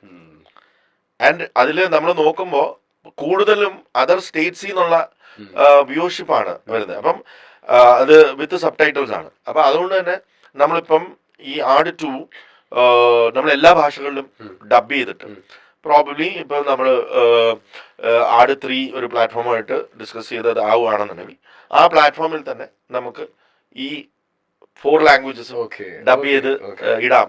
അപ്പം ഈ ട്രെയിലർ വരുമ്പോൾ ഒബ്വിയസ്ലി അതിനകത്തൊരു ഇൻക്ലൂസീവ്നെസ് വരികയും ഒരു നോൺ മലയാളി ഓഡിയൻസിന് ഈ ക്യാരക്ടേഴ്സുമായിട്ട് കണക്ട് ആവണമെങ്കിൽ അവർക്ക് കണക്ട് ആവാനുള്ളൊരു സൊല്യൂഷൻ അവിടെ ഉണ്ട്. സോ അതാണ് ദ സ്ട്രെങ്ത് ഓഫ് OTT. നമുക്ക് ക്യാച്ചപ്പ് ചെയ്യാൻ പറ്റും. സോ അത് ക്യാച്ചപ്പ് ഞാൻ ചെയ്യിപ്പിക്കും. നമുക്ക് ആ ഓഡിയൻസിനാണല്ലോ വിട്ടളയാൻ പറ്റില്ല. അതെ. ഇപ്പോ ഈ OTT വന്നതിന് ശേഷം താങ്കൾ പറഞ്ഞ പോലെ ഈ മലയാളം മൂവീസ് നമുക്കൊരു ഇന്റർനാഷണലി കിട്ടുന്ന ഒരു പ്രോത്സാഹനം അല്ലെങ്കിൽ ഒരു അക്സെപ്റ്റൻസ് ഒരു 3-4 ടൈപ്പ് ഓഫ് ഓഡിയൻസിനെ നമുക്ക് മലയാളത്തിന് കൂടി എന്ന് പറയാം. അത് റവന്യൂ ആയിട്ട് കൺവേർട്ട് ചെയ്യുമെന്നുള്ളതല്ല. ഇപ്പം പണ്ടൊരു മലയാള സിനിമ റിലീസ് ചെയ്യുമ്പോൾ കേരളം അല്ലെങ്കിൽ നമ്മൾ റിലീസ് ചെയ്യുന്ന കൺട്രീസ് എന്ന് പറഞ്ഞാൽ മാക്സിമം ലണ്ടൻ അല്ലെങ്കിൽ യൂറോപ്പിൽ ലണ്ടൻ അല്ലെങ്കിൽ ചെറിയ പോക്കറ്റ്സ്, വേറെ ചെറിയ പോക്കറ്റ്സ്, അല്ലെങ്കിൽ US ചില സ്ഥലങ്ങളിൽ, പിന്നെ ഒബിയസ്ലി മിഡിൽ ഈസ്റ്റ്, പിന്നെ ന്യൂസിലൻഡ്, ഓസ്ട്രേലിയ, സിംഗപ്പൂർ, മലേഷ്യ. ഇതാണ് ഇപ്പോൾ OTTയുടെ കടന്നുവരവോടുകൂടി നമുക്ക് ഇപ്പോൾ 80-100ഓളം കൺട്രീസിൽ ഇത് പോകുന്നുണ്ട്. ഇപ്പൊ ആഫ്രിക്കയിലൊന്നും അവർക്ക് they were deprived of Malayalam സിനിമ അല്ലെ. അവർക്ക് അപ്പൊ African regions, far east, some of the European countries Malayalam സിനിമ ഡോണ്ട് റിലീസ്. അവർക്കൊക്കെ അങ്ങനെ ഒരു മലയാളി ഓഡിയൻസിന് ഇതുവരെ കാണാൻ പറ്റാതിരുന്ന ഓഡിയൻസിനെ മലയാള സിനിമയിലേക്ക് വരുന്നുണ്ട്, അവർ കാണുന്നുണ്ട്. പ്ലസ് ഇന്ത്യയിലുള്ള നോൺ മലയാളം സ്പീക്കിംഗ് ആയിട്ടുള്ള ഇപ്പോൾ ഒരു നോർത്ത് ഇന്ത്യൻസ് അല്ലെങ്കിൽ തെലുഗു, അവർക്കെല്ലാം അങ്ങനെയുണ്ട്. ഇനി ഇതിനെല്ലാം ഉപരി നോൺ ഇന്ത്യൻസ് ഉണ്ട് മലയാള സിനിമയെ പോലെ. അപ്പൊ അങ്ങനെ ഒരു 3 സെറ്റ് ഓഫ് ഓഡിയൻസിന്. അപ്പൊ ഇതെന്ന് പറഞ്ഞ അതിന്റെ ഗുണം എന്ന് പറഞ്ഞാൽ OTTയിലുള്ള മലയാള സിനിമ കണ്ട് ഇഷ്ടപ്പെട്ട് lot of Malayalis now non Malayalis തിയേറ്ററിൽ പോയി മലയാള സിനിമ കാണുന്നു. ആ എക്സ്പീരിയൻസ് അതിനൊരു ഭയങ്കരമായ, അതുകൊണ്ട് ഇവിടുന്ന് വേർഡ് ഓഫ് മൗത്ത് കിട്ടി ബിൽഡ് ചെയ്യുന്ന സിനിമകൾക്ക് ഇപ്പൊ ഈ ചെന്നൈ, ബാംഗ്ലൂർ, ഹൈദരാബാദ് അങ്ങനെയുള്ള സിറ്റീസിൽ സ്റ്റാൻഡ് അലോൺ തിയേറ്റേഴ്സിൽ മുമ്പ് നമ്മൾ മൾട്ടിപ്ലക്സുകളിൽ മാത്രം പോയിക്കൊണ്ടിരുന്നത്. ഇപ്പം ഐ വാസ് സർപ്രൈസ്, പടക്കളം പോലത്തെ നമ്മുടെ പടക്കളം എന്ന് പറഞ്ഞ സിനിമ ബാംഗ്ലൂരില് സ്റ്റാൻഡ് അലോൺ തിയേറ്ററിൽ ഓൾമോസ്റ്റ് വീക്കെൻഡ്സിൽ 3rd വീക്കും ഹൗസ്ഫുൾ ആയിരുന്നു. അത് മലയാളികൾ മാത്രം പോകുന്നതല്ല, നോൺ മലയാളീസ് ആ സിനിമ തിയേറ്ററിക്കൽ എക്സ്പീരിയൻസ് കാണാൻ പോകുന്നുണ്ട്. That's a very good sign for Malayalam. അത് OTT കൊണ്ടുണ്ടായ ഒരു അനുഗ്രഹമാണ്. അപ്പോൾ ഇതിനൊരു മറുവശമില്ലേ, ഞാനൊരു ഡൗട്ട് ചോദിക്കുക. അതായത് നമ്മൾ ഈ പാൻ ഇന്ത്യൻ, ഈ മലയാളം മൂവീസ് പാൻ ഇന്ത്യൻ ആയിട്ട് അറിയപ്പെടുന്നു, അല്ലാന്നുണ്ടെങ്കിൽ അങ്ങനെ ഒരു അക്സെപ്റ്റൻസ് കിട്ടുന്നു. ആ സമയത്ത് നമുക്ക് ചെറിയൊരു പ്രഷർ വരുന്നുണ്ടോ? കാരണം നമ്മൾ എല്ലാ ടൈപ്പ് ഓഫ് ഓഡിയൻസിനെ നമ്മൾ എന്താ പറയാ, അവരെ കൺവിൻസ് ചെയ്യാൻ പറ്റണം. നമ്മള് more local is more international എന്ന് പറയുന്നത്. നമ്മൾ നമ്മുടെ സിനിമ അതിൽ നിന്നും ചെയ്യുന്നില്ല. ഇപ്പം നമുക്കിപ്പം ഈ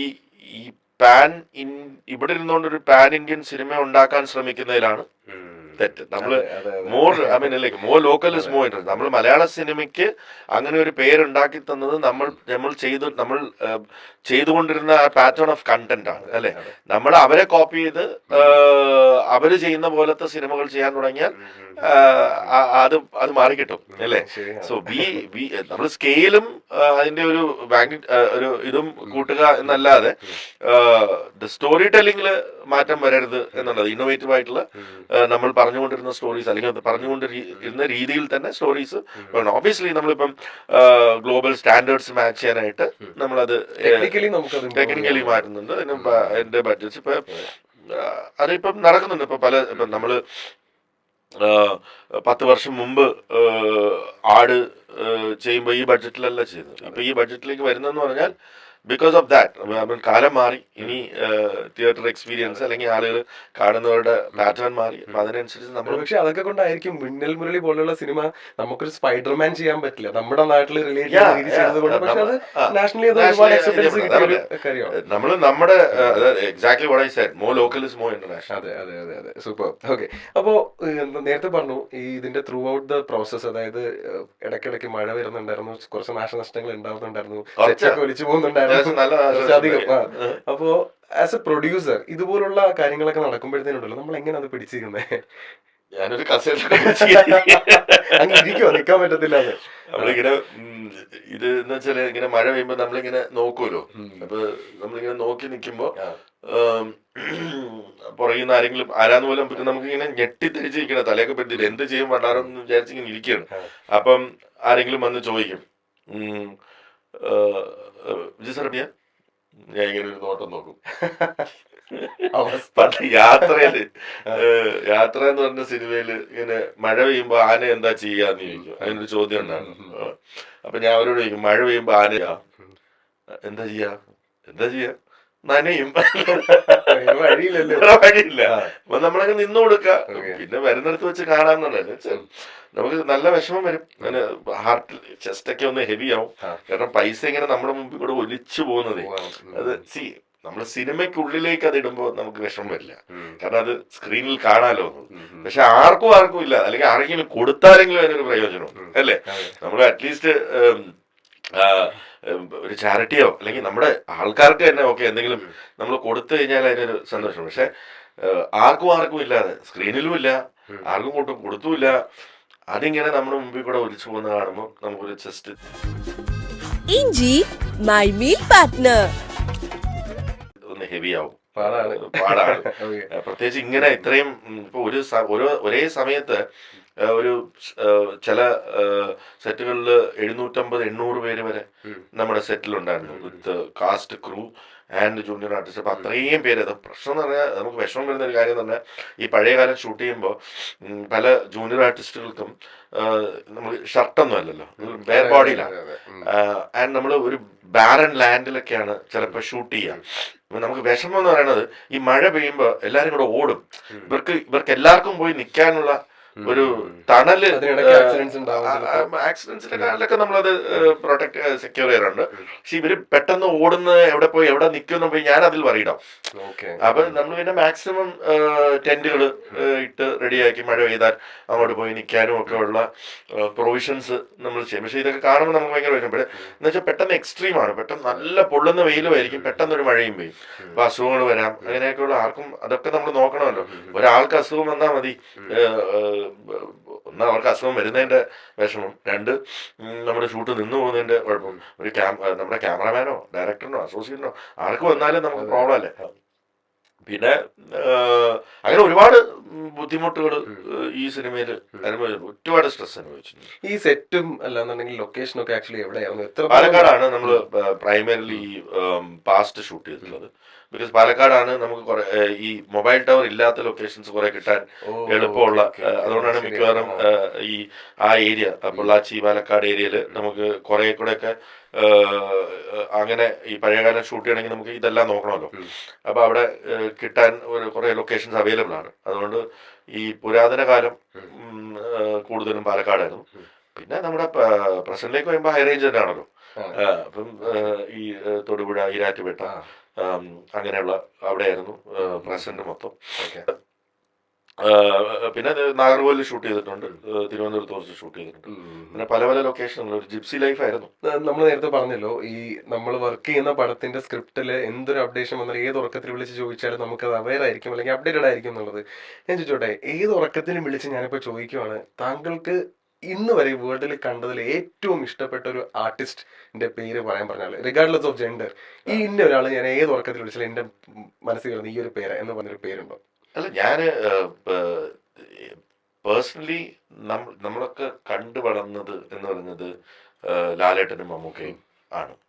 അവരെ നമ്മൾ വളരെ അത്ഭുതത്തോടെ ഇന്നലെ മമ്മൂക്കയുടെ ഒരു ഫംഗ്ഷൻ, അപ്പം എത്രയോ വട്ടം മമ്മൂക്കയായിട്ട് സംസാരിച്ചുകൊണ്ട് ഇരുന്നിട്ടുണ്ടെന്നെങ്കിലും പിന്നെയും കാണുമ്പോൾ മമ്മൂക്ക തൊട്ടടുത്ത് ഇരിക്കുന്നു, ഞാനിരിക്കുന്നു, ഇങ്ങനെ നോക്കുന്നു, അപ്പൊ മമ്മൂക്ക ഇങ്ങനെ കൈ തരുന്നു. അത് നമുക്ക് ഒരുമാതിരി എർത്തടിക്കുന്ന പോലാണ് എപ്പോഴും.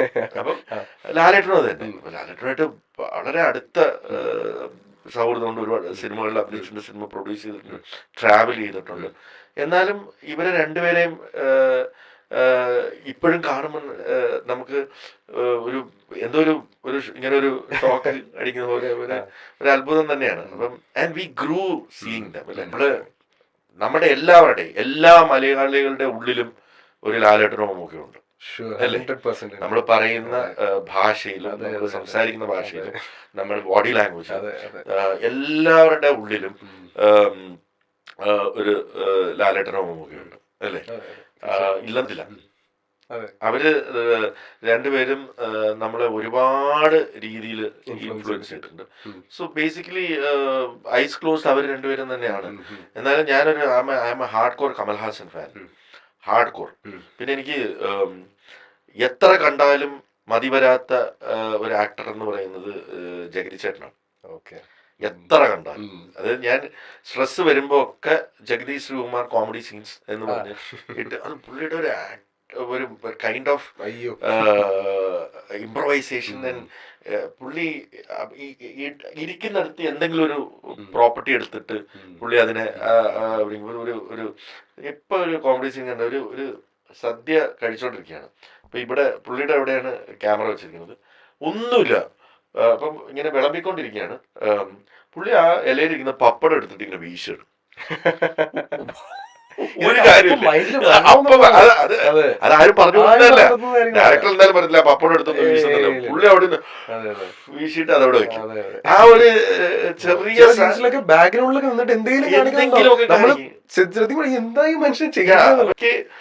ഇപ്പൊ ഷർബത്ത് ഷമീർ എന്ന് പറയുന്ന ക്യാരക്ടർ ഞാനല്ല, എന്റെ ഒരു പേഴ്സണാലിറ്റി ആയിട്ട് യാതൊരു ബന്ധമില്ല. അതില് ഇടയ്ക്കിടയ്ക്ക് ചെറിയ ജഗതി ചേട്ടന്റെ ഇൻഫ്ലുവൻസ് ഉണ്ടോ എന്ന് എനിക്ക് തോന്നാറുണ്ട്. അതുകൊണ്ടായിരിക്കാം ആ അദ്ദേഹത്തിന്റെ അഭിനയം ഒരുപാട് എന്നെ ഇൻഫ്ലുവൻസ് ചെയ്തിട്ടുള്ളതായിരിക്കാം. ചിലപ്പം ആ ക്യാരക്ടർ എനിക്ക് ചെയ്യാൻ പറ്റുന്നതെന്ന് എനിക്ക് പറ്റിയ ഒരുപാട് ഓരോ മൈന്യൂട്ട് തിങ്സും ഞാൻ പുള്ളി അഭിനയിക്കുമ്പോൾ നോക്കാറുണ്ട്. എനിക്ക് ഏറ്റവും ഇഷ്ടമുള്ള ഒരു ആക്ടറിൽ ഒരാള് ജഗതി ചേട്ടനാണ്. പിന്നെ തിലകൻ ചേട്ടനെ എന്റെ അഭിനയം ഞാൻ അത്ഭുതത്തോടെ നോക്കി കണ്ടിട്ടുണ്ട്. അങ്ങനെ ഒരുപാട് ആക്ടേഴ്സ്, കമൽ സർ എനിക്ക് നായകൻ എന്ന് പറയുന്ന സിനിമ ഞാൻ എത്ര വട്ടം കണ്ടിട്ടുണ്ടെന്ന് എനിക്ക് പോലും അറിയില്ല. വൺ ഓഫ് ദ എന്നെ ഭയങ്കരമായിട്ട് ഇൻഫ്ലുവൻസ് ചെയ്തിട്ടുള്ള അങ്ങനെ ഒരു ലിസ്റ്റ് നമുക്ക് പറഞ്ഞു ഒരുപാടുണ്ട്. പറഞ്ഞു കഴിഞ്ഞാൽ ഒരുപാടുണ്ട്. ലൈക്ക് എനിക്ക് നസറുദ്ദീൻ ഷായുടെ ആക്ടിങ് എനിക്ക് ഭയങ്കര ഇഷ്ടമാണ്. നവാസുദ്ദീൻ സിദ്ദിഖി എനിക്ക് ഭയങ്കര. ഈ ന്യൂ കമേഴ്സില് അതുപോലെ പ്രോമിസിംഗ് ഉണ്ടോ? അതുപോലെ പ്രോമിസിംഗ് എന്ന് പറയാം, അതായത് നമുക്ക് ഇപ്പൊ ഭാവിയിൽ ഒരു മമ്മൂക്കയോ മോഹൻലാലോ ഒക്കെ ആയിട്ട് കാണാൻ പറ്റും. ഇനി അങ്ങനെ ഒരു ഇത് ഉണ്ടാവില്ല ഒരിക്കലും. അങ്ങനെ മമ്മൂക്കയും ലാലേട്ടനും ഇരിക്കുന്ന ഒരു ലെജൻഡറി സ്റ്റേറ്റസിലേക്ക് ഇനി ഒരാൾ വരുമെന്ന് എനിക്ക് തോന്നുന്നില്ല. ഇനി അങ്ങനെ സിനിമ മാറി അങ്ങനെ ഒരു സ്റ്റേറ്റസിൽ അത്രയൊന്നും ഇനി അങ്ങനെ ഉണ്ടാവും. ഇനി ഞാൻ ചോദിക്കട്ടെ, ലൈക്ക് ഇനി ഒരു സച്ചിൻ ടെണ്ടുൽക്കർ ഉണ്ടാവുമോ? ഇനി ഒരു വിരാട് കോഹ്ലി ഉണ്ടാവുമോ? കാരണം ക്രിക്കറ്റ് മാറി അല്ലേ, ക്രിക്കറ്റ് മാറി ഷോർട്ടർ ഫോർമാറ്റിലേക്ക് എത്തി. അപ്പം ആൻഡ് നമ്മൾ ഇന്ന് കാണുന്ന ഫേസസ് അല്ല നാളെ വരുന്നത്. അപ്പൊ അത്രയും കണ്ടിന്യൂസ് ക്രിക്കറ്റ് കളിക്കുന്നവർ തന്നെ ഉണ്ടാവുമോ എന്നുള്ളത് സംശയം. അതേപോലെ തന്നെ ലാലേട്ടനും മമ്മൂക്കയൊക്കെ ഒരു വർഷത്തിൽ 7-8 സിനിമകൾ ചെയ്ത വർഷങ്ങളുണ്ട് അല്ലേ. പ്രേം നസീർ സാർ 15ഓളം സിനിമകൾ ഒരു വർഷം ചെയ്തിട്ടുണ്ടെന്ന് പറയുന്നത് അല്ലേ. അപ്പൊ അങ്ങനെ അത്രയും നമ്പർ ഓഫ് ഫിലിംസ്, അത്രയും പിന്നെ പല പല കാലഘട്ടത്തിലൂടെ അവർ കടന്നു പോയിട്ടുണ്ട്. അത്ര എക്സ്പീരിയൻസ്, അതായത് ഫിലിമിൽ ഷൂട്ട് ചെയ്തിട്ടുണ്ട്, ഡിജിറ്റലിൽ കണ്ടിട്ടുണ്ട്, സാറ്റലൈറ്റ് ബൂം കണ്ടിട്ടുണ്ട്, OTT ബൂം കണ്ടിട്ടുണ്ട്. അതായത് 15 ലക്ഷം രൂപയ്ക്ക് ചെയ്ത അന്ന് പ്രൊഡക്ഷൻ ബഡ്ജറ്റ് ഉണ്ടായിരുന്ന കിരീടത്തിന്റെ ബഡ്ജറ്റ് എന്തോ 23 ലക്ഷം രൂപയാണ് കേട്ടെ. ഇന്ന് 175 കോടി രൂപയുടെ സിനിമയിൽ ലാലേട്ടൻ അഭിനയിച്ചിട്ടുണ്ട് അല്ലേ. അപ്പൊ അവര് അത്രയും ട്രാവൽ ചെയ്തിട്ടുണ്ട്. അപ്പൊ അത്രയും experience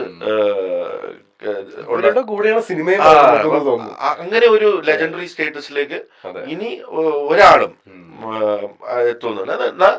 definitely there will be actors. പക്ഷെ കാലഘട്ടത്തിനനുസരിച്ച് ഉള്ള മാറ്റങ്ങൾ അഡാപ്റ്റ് ചെയ്തിട്ടുള്ള ഗുഡ് ആക്ടേഴ്സ് ഡെഫിനറ്റ്ലി ഉണ്ടാവും.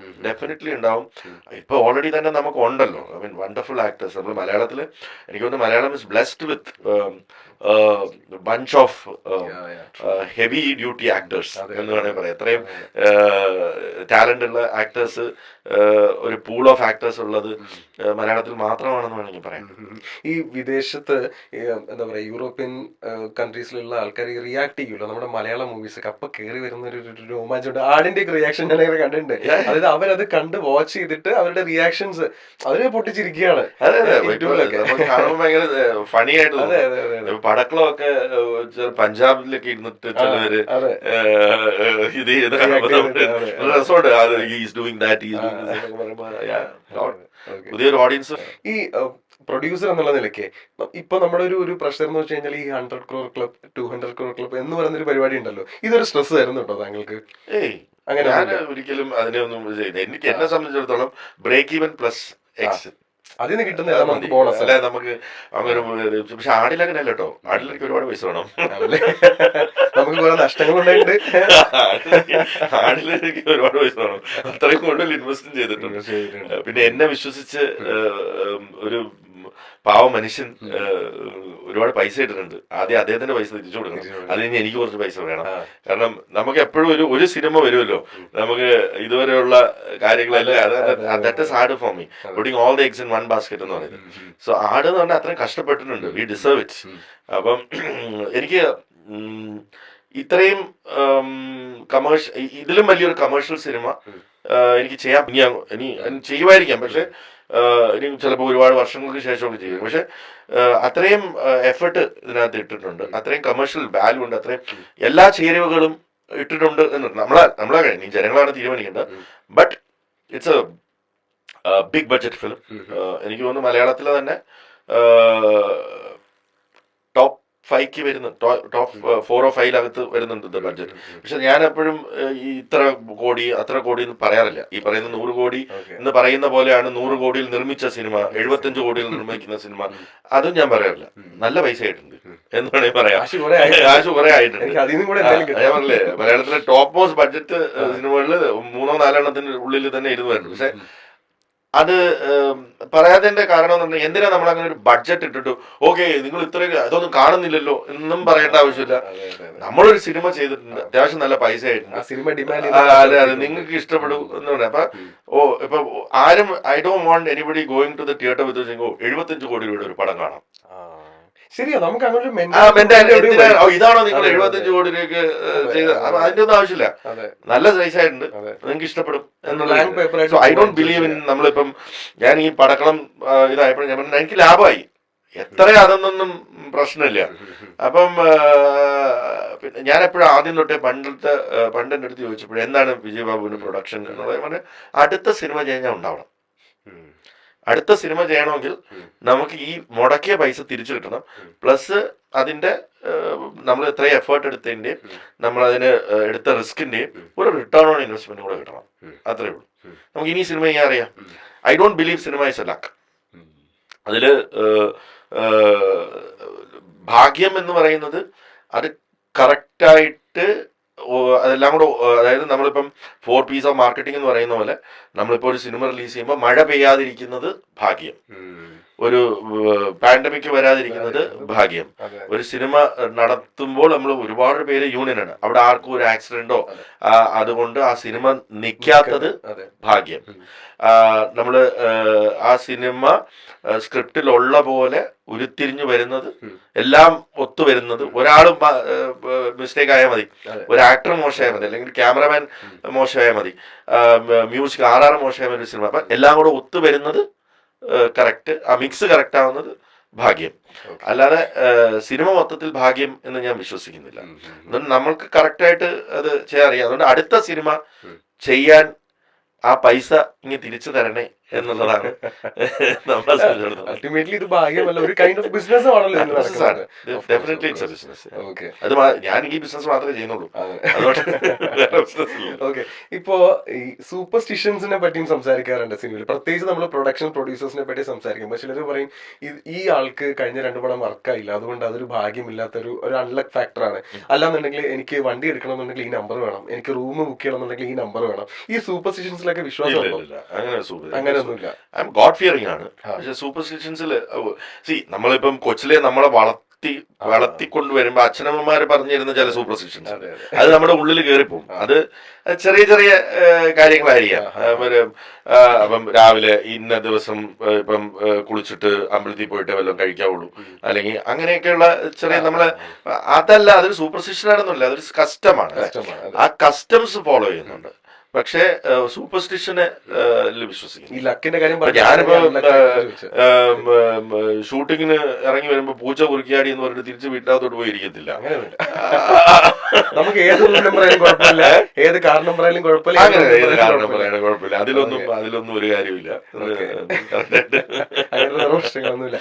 എന്നാലും അത് ഇല്ലേ നമ്മുടെ ഇൻഡസ്ട്രിയിൽ ഒരുപാട് സിനിമ ഒരു ഭാഗ്യമാണ് എന്ന് വിശ്വസിക്കുന്നവരാണ് സൂപ്പർസ്റ്റിഷനിൽ വിശ്വസിക്കുന്നത്. ഞാൻ നേരത്തെ പറഞ്ഞു, സിനിമ ഒരു ഭാഗ്യമാണെന്ന് ഞാൻ വിശ്വസിക്കുന്നില്ല. അതൊരു ഹാർഡ് വർക്ക് ആണെന്നും അത് മറ്റ് ഏത് പ്രോഡക്റ്റിനെയും പോലെ നമ്മൾ കൈകാര്യം ചെയ്യേണ്ട ഒരു പ്രോഡക്റ്റ് തന്നെയാണ് സിനിമ എന്നാണ് ഞാൻ വിശ്വസിക്കുന്നത്.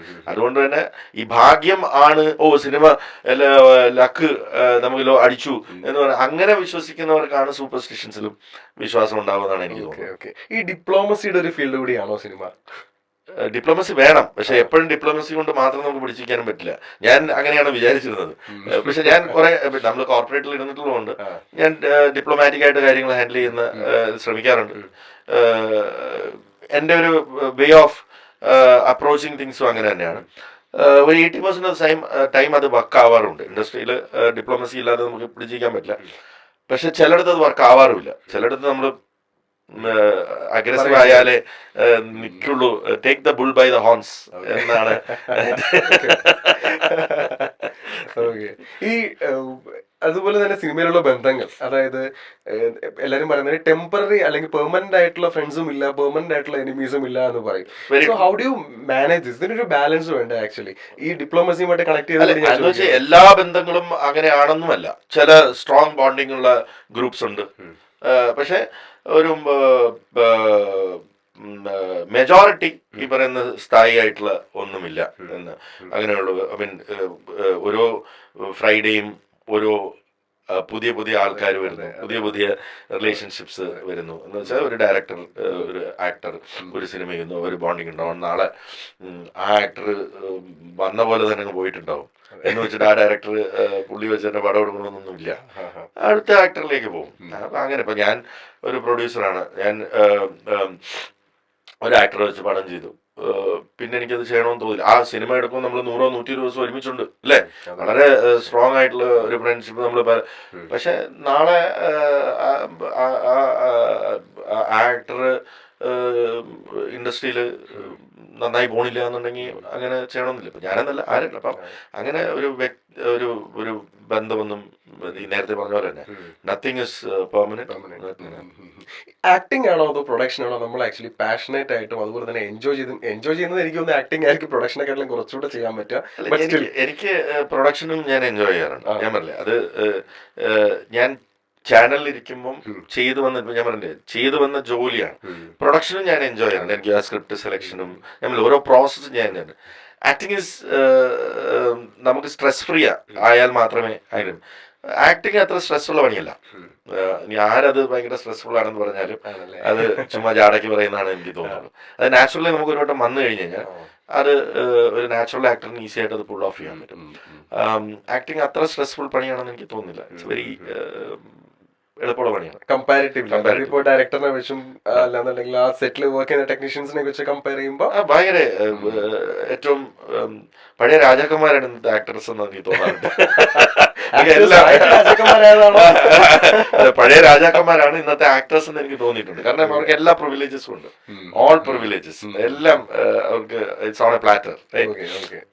സോ മോസ്റ്റ് പ്രിവിലേജ്ഡ് സെക്ഷൻ എന്ന് പറയുന്ന ഇൻഡസ്ട്രിയിലെ ആക്ടേഴ്സ് തന്നെയാണ്. നമ്മൾ ഇത്രയും മൂവീസ് എടുക്കുമ്പോൾ താങ്കൾ പ്രൊഡ്യൂസ് ചെയ്തതോ അല്ലെങ്കിൽ താങ്കൾ ഭാഗമായിട്ടുള്ള മൂവീസ് എടുക്കുമ്പോൾ നമുക്കറിയാം അപ്സും ഉണ്ട്, ചിലതൊക്കെ നമ്മൾ വിചാരിച്ച പോലെ അല്ലെങ്കിൽ പ്രതീക്ഷിച്ച പോലെ വരില്ലല്ലോ. അപ്പോൾ ഈ ഫെയിലിയേഴ്സിൽ നിന്ന് അടുത്ത സക്സസ് അല്ലെങ്കിൽ അടുത്തൊരു വർക്കിലോട്ട് പോകാനുള്ള ഒരു പ്രിപ്പറേഷൻ എങ്ങനെയാണ്? ഐ മീൻ അവിടെ വീണ് കടന്നു കഴിഞ്ഞാൽ നമുക്ക് എഴുന്നേക്കാൻ പറ്റത്തില്ല. അല്ല, നമ്മളിപ്പോൾ ഒരു സിനിമ എടുക്കുമ്പോൾ ഇത് ഫെയിൽ ആവുമെന്ന് വിചാരിച്ചിട്ടല്ലല്ലോ എടുക്കുന്നത്. അതെ, നമ്മൾ ഒരു സിനിമയും അങ്ങനെ എടുക്കാറില്ല. അപ്പം പക്ഷെ ഓരോന്നിനും ഒരു സ്ട്രാറ്റജി ഉണ്ട്. ചിലപ്പോൾ നമ്മൾ ആ സ്ട്രാറ്റജി ഫെയിൽ ആയി പോകും. ആ സ്ട്രാറ്റജി ഫെയിൽ ആയി. അതുകൊണ്ട് മാത്രം വരുന്ന ഫെയിലിയറാണ്. ഇപ്പൊ എനിക്ക് 24 സിനിമകളിൽ ഐ എം ടച്ച് വുഡ്, എനിക്ക് 80% സക്സസ് റേറ്റ് ഉണ്ട്.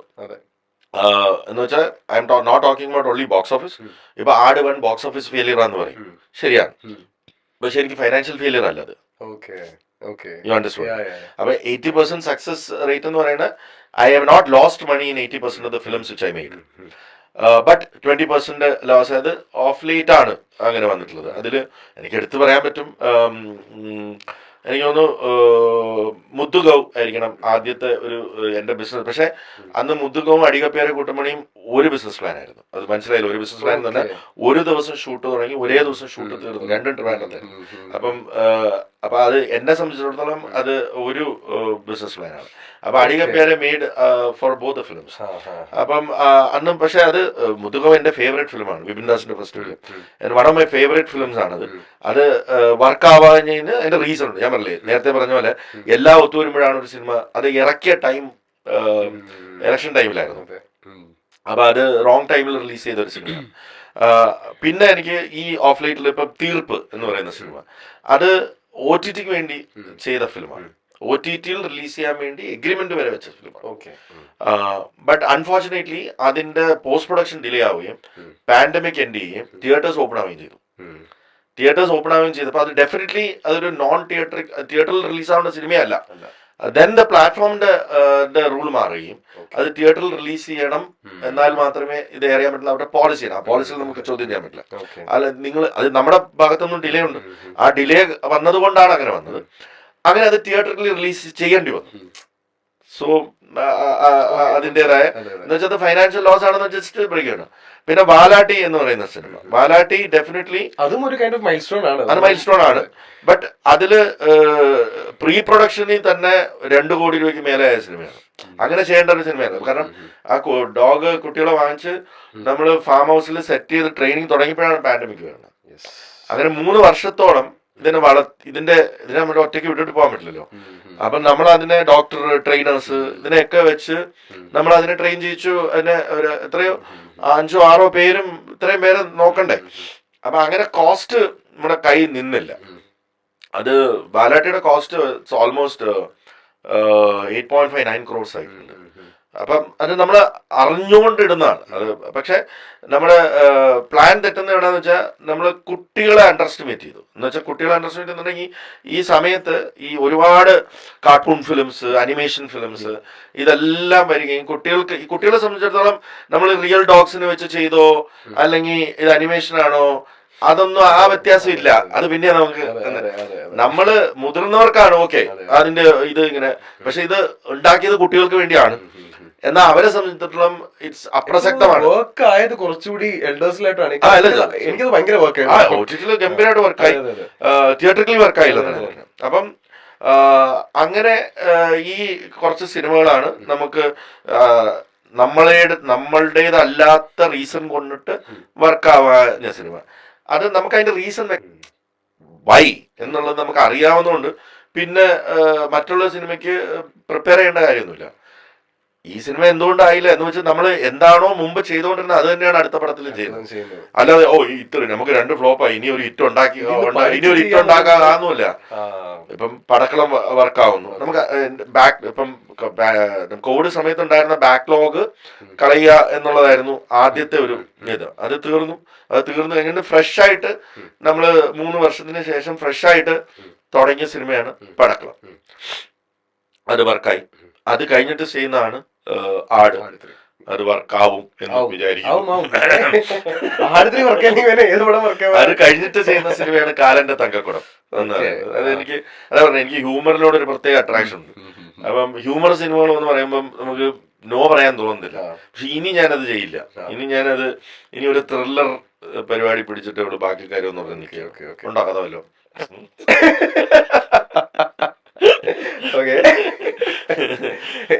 തുറന്നു തന്നെയാണോ ആക്ച്വലി? ഹ്യൂമർ തങ്ങളെ കാണുമ്പോൾ എനിക്ക് എന്തായാലും ചോദിച്ചേ പറ്റുള്ളൂ എന്ന് പറയുന്നൊരു കാര്യമാണ്. First of all I just want to thank you for the movie Home. What a movie. Okay, ഇതുപോലുള്ള സിനിമകൾ ആക്ച്വലി ഇപ്പോ ഈ ലിസ്റ്റ് എടുക്കുമ്പോഴേ പറഞ്ഞ വാലാട്ടി അതൊരു എന്താ പറയാ വേറെ തന്നെ ഒരു പടമാണ്. ഈ നേരത്തെ പറഞ്ഞ പോലെ മൈൽ സ്റ്റോൺ ആണ്. അപ്പൊ പിള്ളേർക്ക് അതിന്റെ ഒരു പരിപാടി മൈൽ സ്റ്റോൺ എന്ന് പറഞ്ഞാൽ നിങ്ങളെ തന്നെ മാർക്കറ്റ് ചെയ്യുന്നുണ്ടല്ലോ. അത് തന്നെ പറഞ്ഞത് അങ്ങനെ വരുന്നുള്ളൂ. എന്താ അത് നമ്മളവരുടെ ബന്ധം അങ്ങനെയാണ്. ഷാജി പാപ്പൻ മൈൽ സ്റ്റോൺ. അപ്പോ വാലാട്ടി എന്ന് പറയുന്നൊരു പടം, അത് മൈൽ സ്റ്റോൺ വീണ്ടും വരുന്നത്. ഓക്കെ, അത് കുറച്ച് ഡിഫറെന്റ് ആണല്ലോ. ഇപ്പോ സൂഫി സുജാതയുമാണെന്നുണ്ടെങ്കിലും ഈ പാൻഡമിക്കിൽ നമുക്ക് വന്നൊരു സമാധാനം എന്ന് പറയുന്നൊരു കാര്യം. അതേപോലെ ഹോം വരുവാണെന്നുണ്ടെങ്കിൽ നമുക്ക് നാഷണൽ അവാർഡ് പോലും വിൻ ചെയ്തൊരു പടം. എല്ലാം എവിടെയൊക്കെയോ ഒരു ബേസ് സാധനം എന്ന് പറയുന്നത് ഈ പറഞ്ഞ പോലെ കോമഡി, താങ്കൾ പറഞ്ഞ തമാശയും കോമഡിയൊക്കെയാണ്. ബട്ട് സ്റ്റിൽ കോമഡി പോയിക്കൊണ്ടിരിക്കും. അതെ അതെ, പക്ഷെ ചിന്തിപ്പിക്കുന്നുണ്ട്, നല്ല രീതിയിൽ ചിന്തിപ്പിക്കുന്നുണ്ട്. ഈ സ്ക്രിപ്റ്റ്സ് വരുമ്പോഴല്ലോ എന്താണ് ആക്ച്വലി ക്രൈറ്റീരിയ, ഇത് നമുക്ക് ചെയ്യാം എന്നുള്ളത് താങ്കളെ എനിക്ക് നമ്മളെ ഏത് ജോണർ എന്നുള്ളതല്ല, നമുക്ക് അത് അതിലൊരു ഹുക്ക് വേണം. എന്നെ അത് ഇൻട്രസ്റ്റ് ആണ്. ചിലപ്പോൾ പലർക്കും പറഞ്ഞിട്ടുണ്ട്, എന്നെ ചിലപ്പോൾ ടൈറ്റിൽ അട്രാക്ട് ചെയ്യും, അതിന്റെ ഒരു കോൺസെപ്റ്റ് അട്രാക്ട് ചെയ്യും. പിന്നെ നമ്മൾ അത് ഇരുന്ന് ചെയ്യാണ്. അങ്കമാലി ഡയറീസ് 2017 അത് കഴിഞ്ഞ ഉടനെ ആട് 2 വന്നു. 2 ഹിറ്റുകൾ ആയിട്ട് നിൽക്കുമ്പോൾ ആണ് അടുത്ത പടം. പലരും എന്നോട് പറഞ്ഞു, ഇനി ഫ്രൈഡേ ഫിലിം ഹൗസിന് ചെറിയ പടങ്ങളൊന്നും ചെയ്യരുത് കേട്ടോ, 10 വർഷത്തെ ഏറ്റവും വലിയ ഹിറ്റുകളിലൊന്നാണ് ആട്, നീ ഇത് ചെയ്യണം അത് ചെയ്യണം. നോക്കാം എന്ന് പറഞ്ഞിരിക്കുമ്പോഴാണ് അഹമ്മദ് കബീർ ജൂണുമായിട്ട് വരുന്നത്. അപ്പൊ അഹമ്മദ് കബീർ വന്നിട്ട് എൻ്റെ അടുത്ത് പറഞ്ഞു, സാർ ഈ ചെറിയ പടങ്ങൾ വല്ലതും. ചെറുതുമല്ല, നിങ്ങളെല്ലാം തീരുമാനിക്കുന്ന ചെറുതുമല്ല, കഥ പറ. അല്ല, ഞാൻ 10-16 പേരോട് ഇത് പറഞ്ഞിട്ടുണ്ട്, അവർക്കാർക്കും വർക്കായില്ല. അപ്പൊ സാറിന് വർക്കാം, നിങ്ങൾ പറ. അങ്ങനെയാണ് ആ കഥ കേൾക്കുന്നത്. എനിക്ക് അന്ന് തന്നെ വർക്കാം, അന്ന് തന്നെ അഡ്വാൻസ് കൊടുത്തു. എനിക്കൊന്ന് വിത്തിൻ 2 months നമ്മൾ ഷൂട്ട് സ്റ്റാർട്ട് ചെയ്തു. അപ്പം ഞാൻ എൻ്റെ സുഹൃത്തുക്കളോട് പറഞ്ഞു, ഞാൻ ജൂൺ എന്ന് പറയുന്നൊരു സിനിമയാണ് ചെയ്യുന്നത്. എന്തിനാ പിന്നെ ഇങ്ങനെ കൊച്ചു പടങ്ങൾ ചെയ്യുന്നത്? എനിക്കത് കൊച്ചായിട്ട് ഫീൽ ചെയ്യുന്നില്ല. അന്ന് രജീഷ ഒരു പടത്തിൽ അഭിനയിച്ചു. Rajisha is relatively A fresher അല്ലേ, പക്ഷെ നല്ല സ്റ്റേറ്റ് അവാർഡ് കിട്ടി. ജോജു അന്ന് ജോസഫ് ഇറങ്ങിയിട്ടില്ലല്ലോ. അപ്പൊ ജോജു ഇന്ന് കാണുന്ന ജോജു അല്ല, പഴയ ജോജു. അർജുൻ അശോകൻ ഒരു പടത്തിൽ കണ്ട് അഭിനയിച്ചിട്ടുണ്ട്, ഇതിലൊരു ചെറിയ റോളാണ്. പിന്നെ ബാക്കി എല്ലാം ന്യൂ കമേഴ്സാണ് അല്ലെ. അപ്പൊ ബേസിക്കലി ഇറ്റ് ഇസ് ഒരു ഫ്രഷർ സിനിമ തന്നെയാണ് അത്. അപ്പൊ അത് നല്ല റിസ്ക്, അത്യാവശ്യം നല്ല കോസ്റ്റ് ആയ സിനിമയാണ്. ബിക്കോസ് രജീഷയുടെ മുടി വെട്ടുന്നതനുസരിച്ചാണ് അത് ഷൂട്ട് ചെയ്യണത്, ബാക്ക്വേർഡ്സ് ആണ് ഷൂട്ട് ചെയ്യുന്നത്. അപ്പൊ നമുക്ക് ലൊക്കേഷൻ ബേസ് ഷൂട്ട് ചെയ്യാൻ പറ്റില്ല. നമ്മളിപ്പം പ്ലാൻ ചെയ്യുമ്പോൾ നമ്മൾ സാധാരണ ഒരു വീടാണെങ്കിൽ ആ വീട്ടിലുള്ള എല്ലാ സീൻസും നമ്മൾ ഷൂട്ട് ചെയ്യാം. ഒരു ഏരിയ ആണെങ്കിൽ അത് മൊത്തം ഷൂട്ട് ചെയ്യാം, അല്ലെങ്കിൽ ആർട്ടിസ്റ്റിന്റെ ബേസിൽ ഷൂട്ട് ചെയ്യാം. ഓക്കെ, ഇപ്പൊ ഇന്ദ്രൻ ചേട്ടൻ വന്നു, ഇന്ദ്രൻ ചേട്ടന്റെ പോർഷൻസ് എല്ലാം ഷൂട്ട് ചെയ്തിട്ട് അദ്ദേഹത്തെ പാക്ക്. ഇവിടെ അത് പറ്റത്തില്ല. രജീഷയുടെ വീട്ടിൽ തന്നെ നമ്മൾ പലവട്ടം വരണം. മുടിയുള്ള സമയത്ത് വരണം, മുടി ഇല്ലാത്ത സമയത്ത് വരണം. അപ്പൊ ആ വൈക്കത്തെ ലൊക്കേഷനിൽ നമ്മള് ആദ്യം ഷൂട്ട് ചെയ്യണം, രജീഷയുടെ കല്യാണം ഷൂട്ട് ചെയ്യണം, മുടി വെട്ടി. അല്ലാതെ ഇടയ്ക്ക് വരുന്നുണ്ട്, മറ്റേ കോളേജ് ടൈമിൽ വരുന്നുണ്ട്. അത് കഴിഞ്ഞിട്ട് പിന്നെയും പോയി മുടി വെട്ടി സ്കൂൾ ടൈമിലേക്ക് വരണം. അപ്പൊ ആ ഒരു പ്രോസസ്സ് നമ്മൾ ഈ സ്ക്രിപ്റ്റ് കേൾക്കുമ്പോൾ നമുക്ക് അത് പോയില്ലായിരുന്നു. അങ്ങനെ അത് നമ്പർ ഓഫ് ഡേയ്സ് അങ്ങനെ കൂടുതൽ എടുത്തൊരു സിനിമ. അപ്പൊ അത് നല്ല റിസ്ക് എടുത്ത സിനിമയാണ്. പക്ഷെ പറഞ്ഞു വന്നത്, എനിക്ക് ആ സമയത്ത് അത് ചെയ്യാനാണ് തോന്നിയത്. അന്ന് കുറെ കഥകൾ നമ്മൾ ഒരു അറ്റ് എ ടൈം ഒരു സിനിമയല്ലേ ചെയ്യാൻ പറ്റുള്ളൂ, നമ്മൾ ഫാക്ടറി പോലുള്ള സിനിമകൾ. അപ്പം അന്ന് നമ്മൾ ആ ഇരുന്ന 5-6 ഓപ്ഷൻസിൽ എനിക്ക് ചൂസ് ചെയ്യാൻ തോന്നിയത് ആ സിനിമയാണ്. അതെന്താണെന്ന് ചോദിച്ചാൽ അത് എന്നെ എക്സൈറ്റ് ചെയ്തു. അത് എന്താണ് അതിൽ എനിക്ക് അന്ന് എക്സൈറ്റ് ചെയ്യുന്ന പറഞ്ഞാൽ ആ സമയത്ത് അത് പറയണമെന്ന് തോന്നി. സോ ബാക്ക് ടു ആട് 3 നമ്മൾ കുറെ സംസാരിച്ചു. ഓക്കെ, അപ്പോ പ്രേക്ഷകരോട് so what you want to say, like you know first part അല്ലെങ്കിൽ സെക്കൻഡ് പാർട്ട് കണ്ടു നിൽക്കുന്ന ആൾക്കാർ, ഒരുപാട് കഷ്ടപ്പെട്ട് ഒരുപാട് പൈസ ഇൻവെസ്റ്റ് ചെയ്തിരിക്കുന്ന പടമാണ്, സഹായിക്കണം. ആരും കുറ്റം പറയരുത്, എല്ലാവരും കണ്ട് എൻജോയ് ചെയ്തോണം എന്നൊക്കെ പറയാൻ പറ്റുള്ളൂ. ഞാനൊന്നും പറഞ്ഞിട്ട് ഒരു കാര്യമില്ല, നമ്മൾ നന്നായിട്ട് ചെയ്തിട്ടുണ്ട്. നല്ല കൊമേഴ്ഷ്യൽ എന്റർടൈനർ ആണ്. എന്റെ എക്സ്പീരിയൻസ് വെച്ചിട്ട് ആടിലെ ക്യാരക്ടേഴ്സിനെ എല്ലാവർക്കും ഇഷ്ടമാണ് അതല്ലേ, ആടിലെ ക്യാരക്ടേഴ്സിനെ എല്ലാവരും ഇഷ്ടമാണ്. അപ്പം ഞാൻ ആട് 2 എടുക്കാനുണ്ടായ റീസൺ തന്നെ നമ്മൾ ആ ഇന്നർ നമ്മുടെ അണ്ടർ കറണ്ട് അല്ലേ, അതായത് നമ്മളിപ്പം സോഷ്യൽ മീഡിയ നോക്കുമ്പോൾ ആളുകൾ അതുപോലെ ഡ്രസ് ചെയ്യുന്നു, അതേ ഡയലോഗ്സ് പറയുന്നു. അപ്പം ആ ക്യാരക്ടേഴ്സിനെ ആളുകൾ ഇഷ്ടപ്പെട്ടു.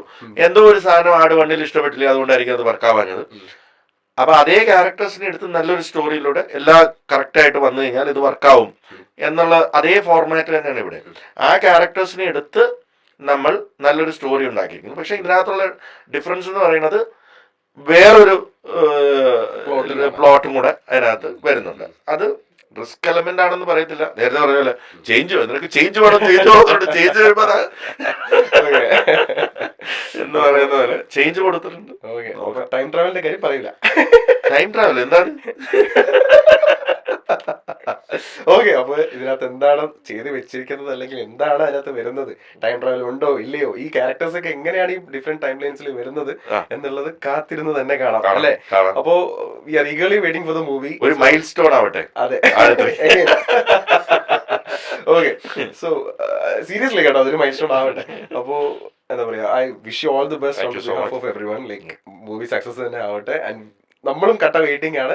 എല്ലാരും ഉറപ്പായിട്ടും തിയേറ്ററിൽ പോയി തന്നെ കാണണം എന്ന് പറയേണ്ട ആവശ്യമൊന്നുമില്ല. 2-3 വട്ടം. യെസ്. അപ്പോ എത്ര രൂപയായി? So thank you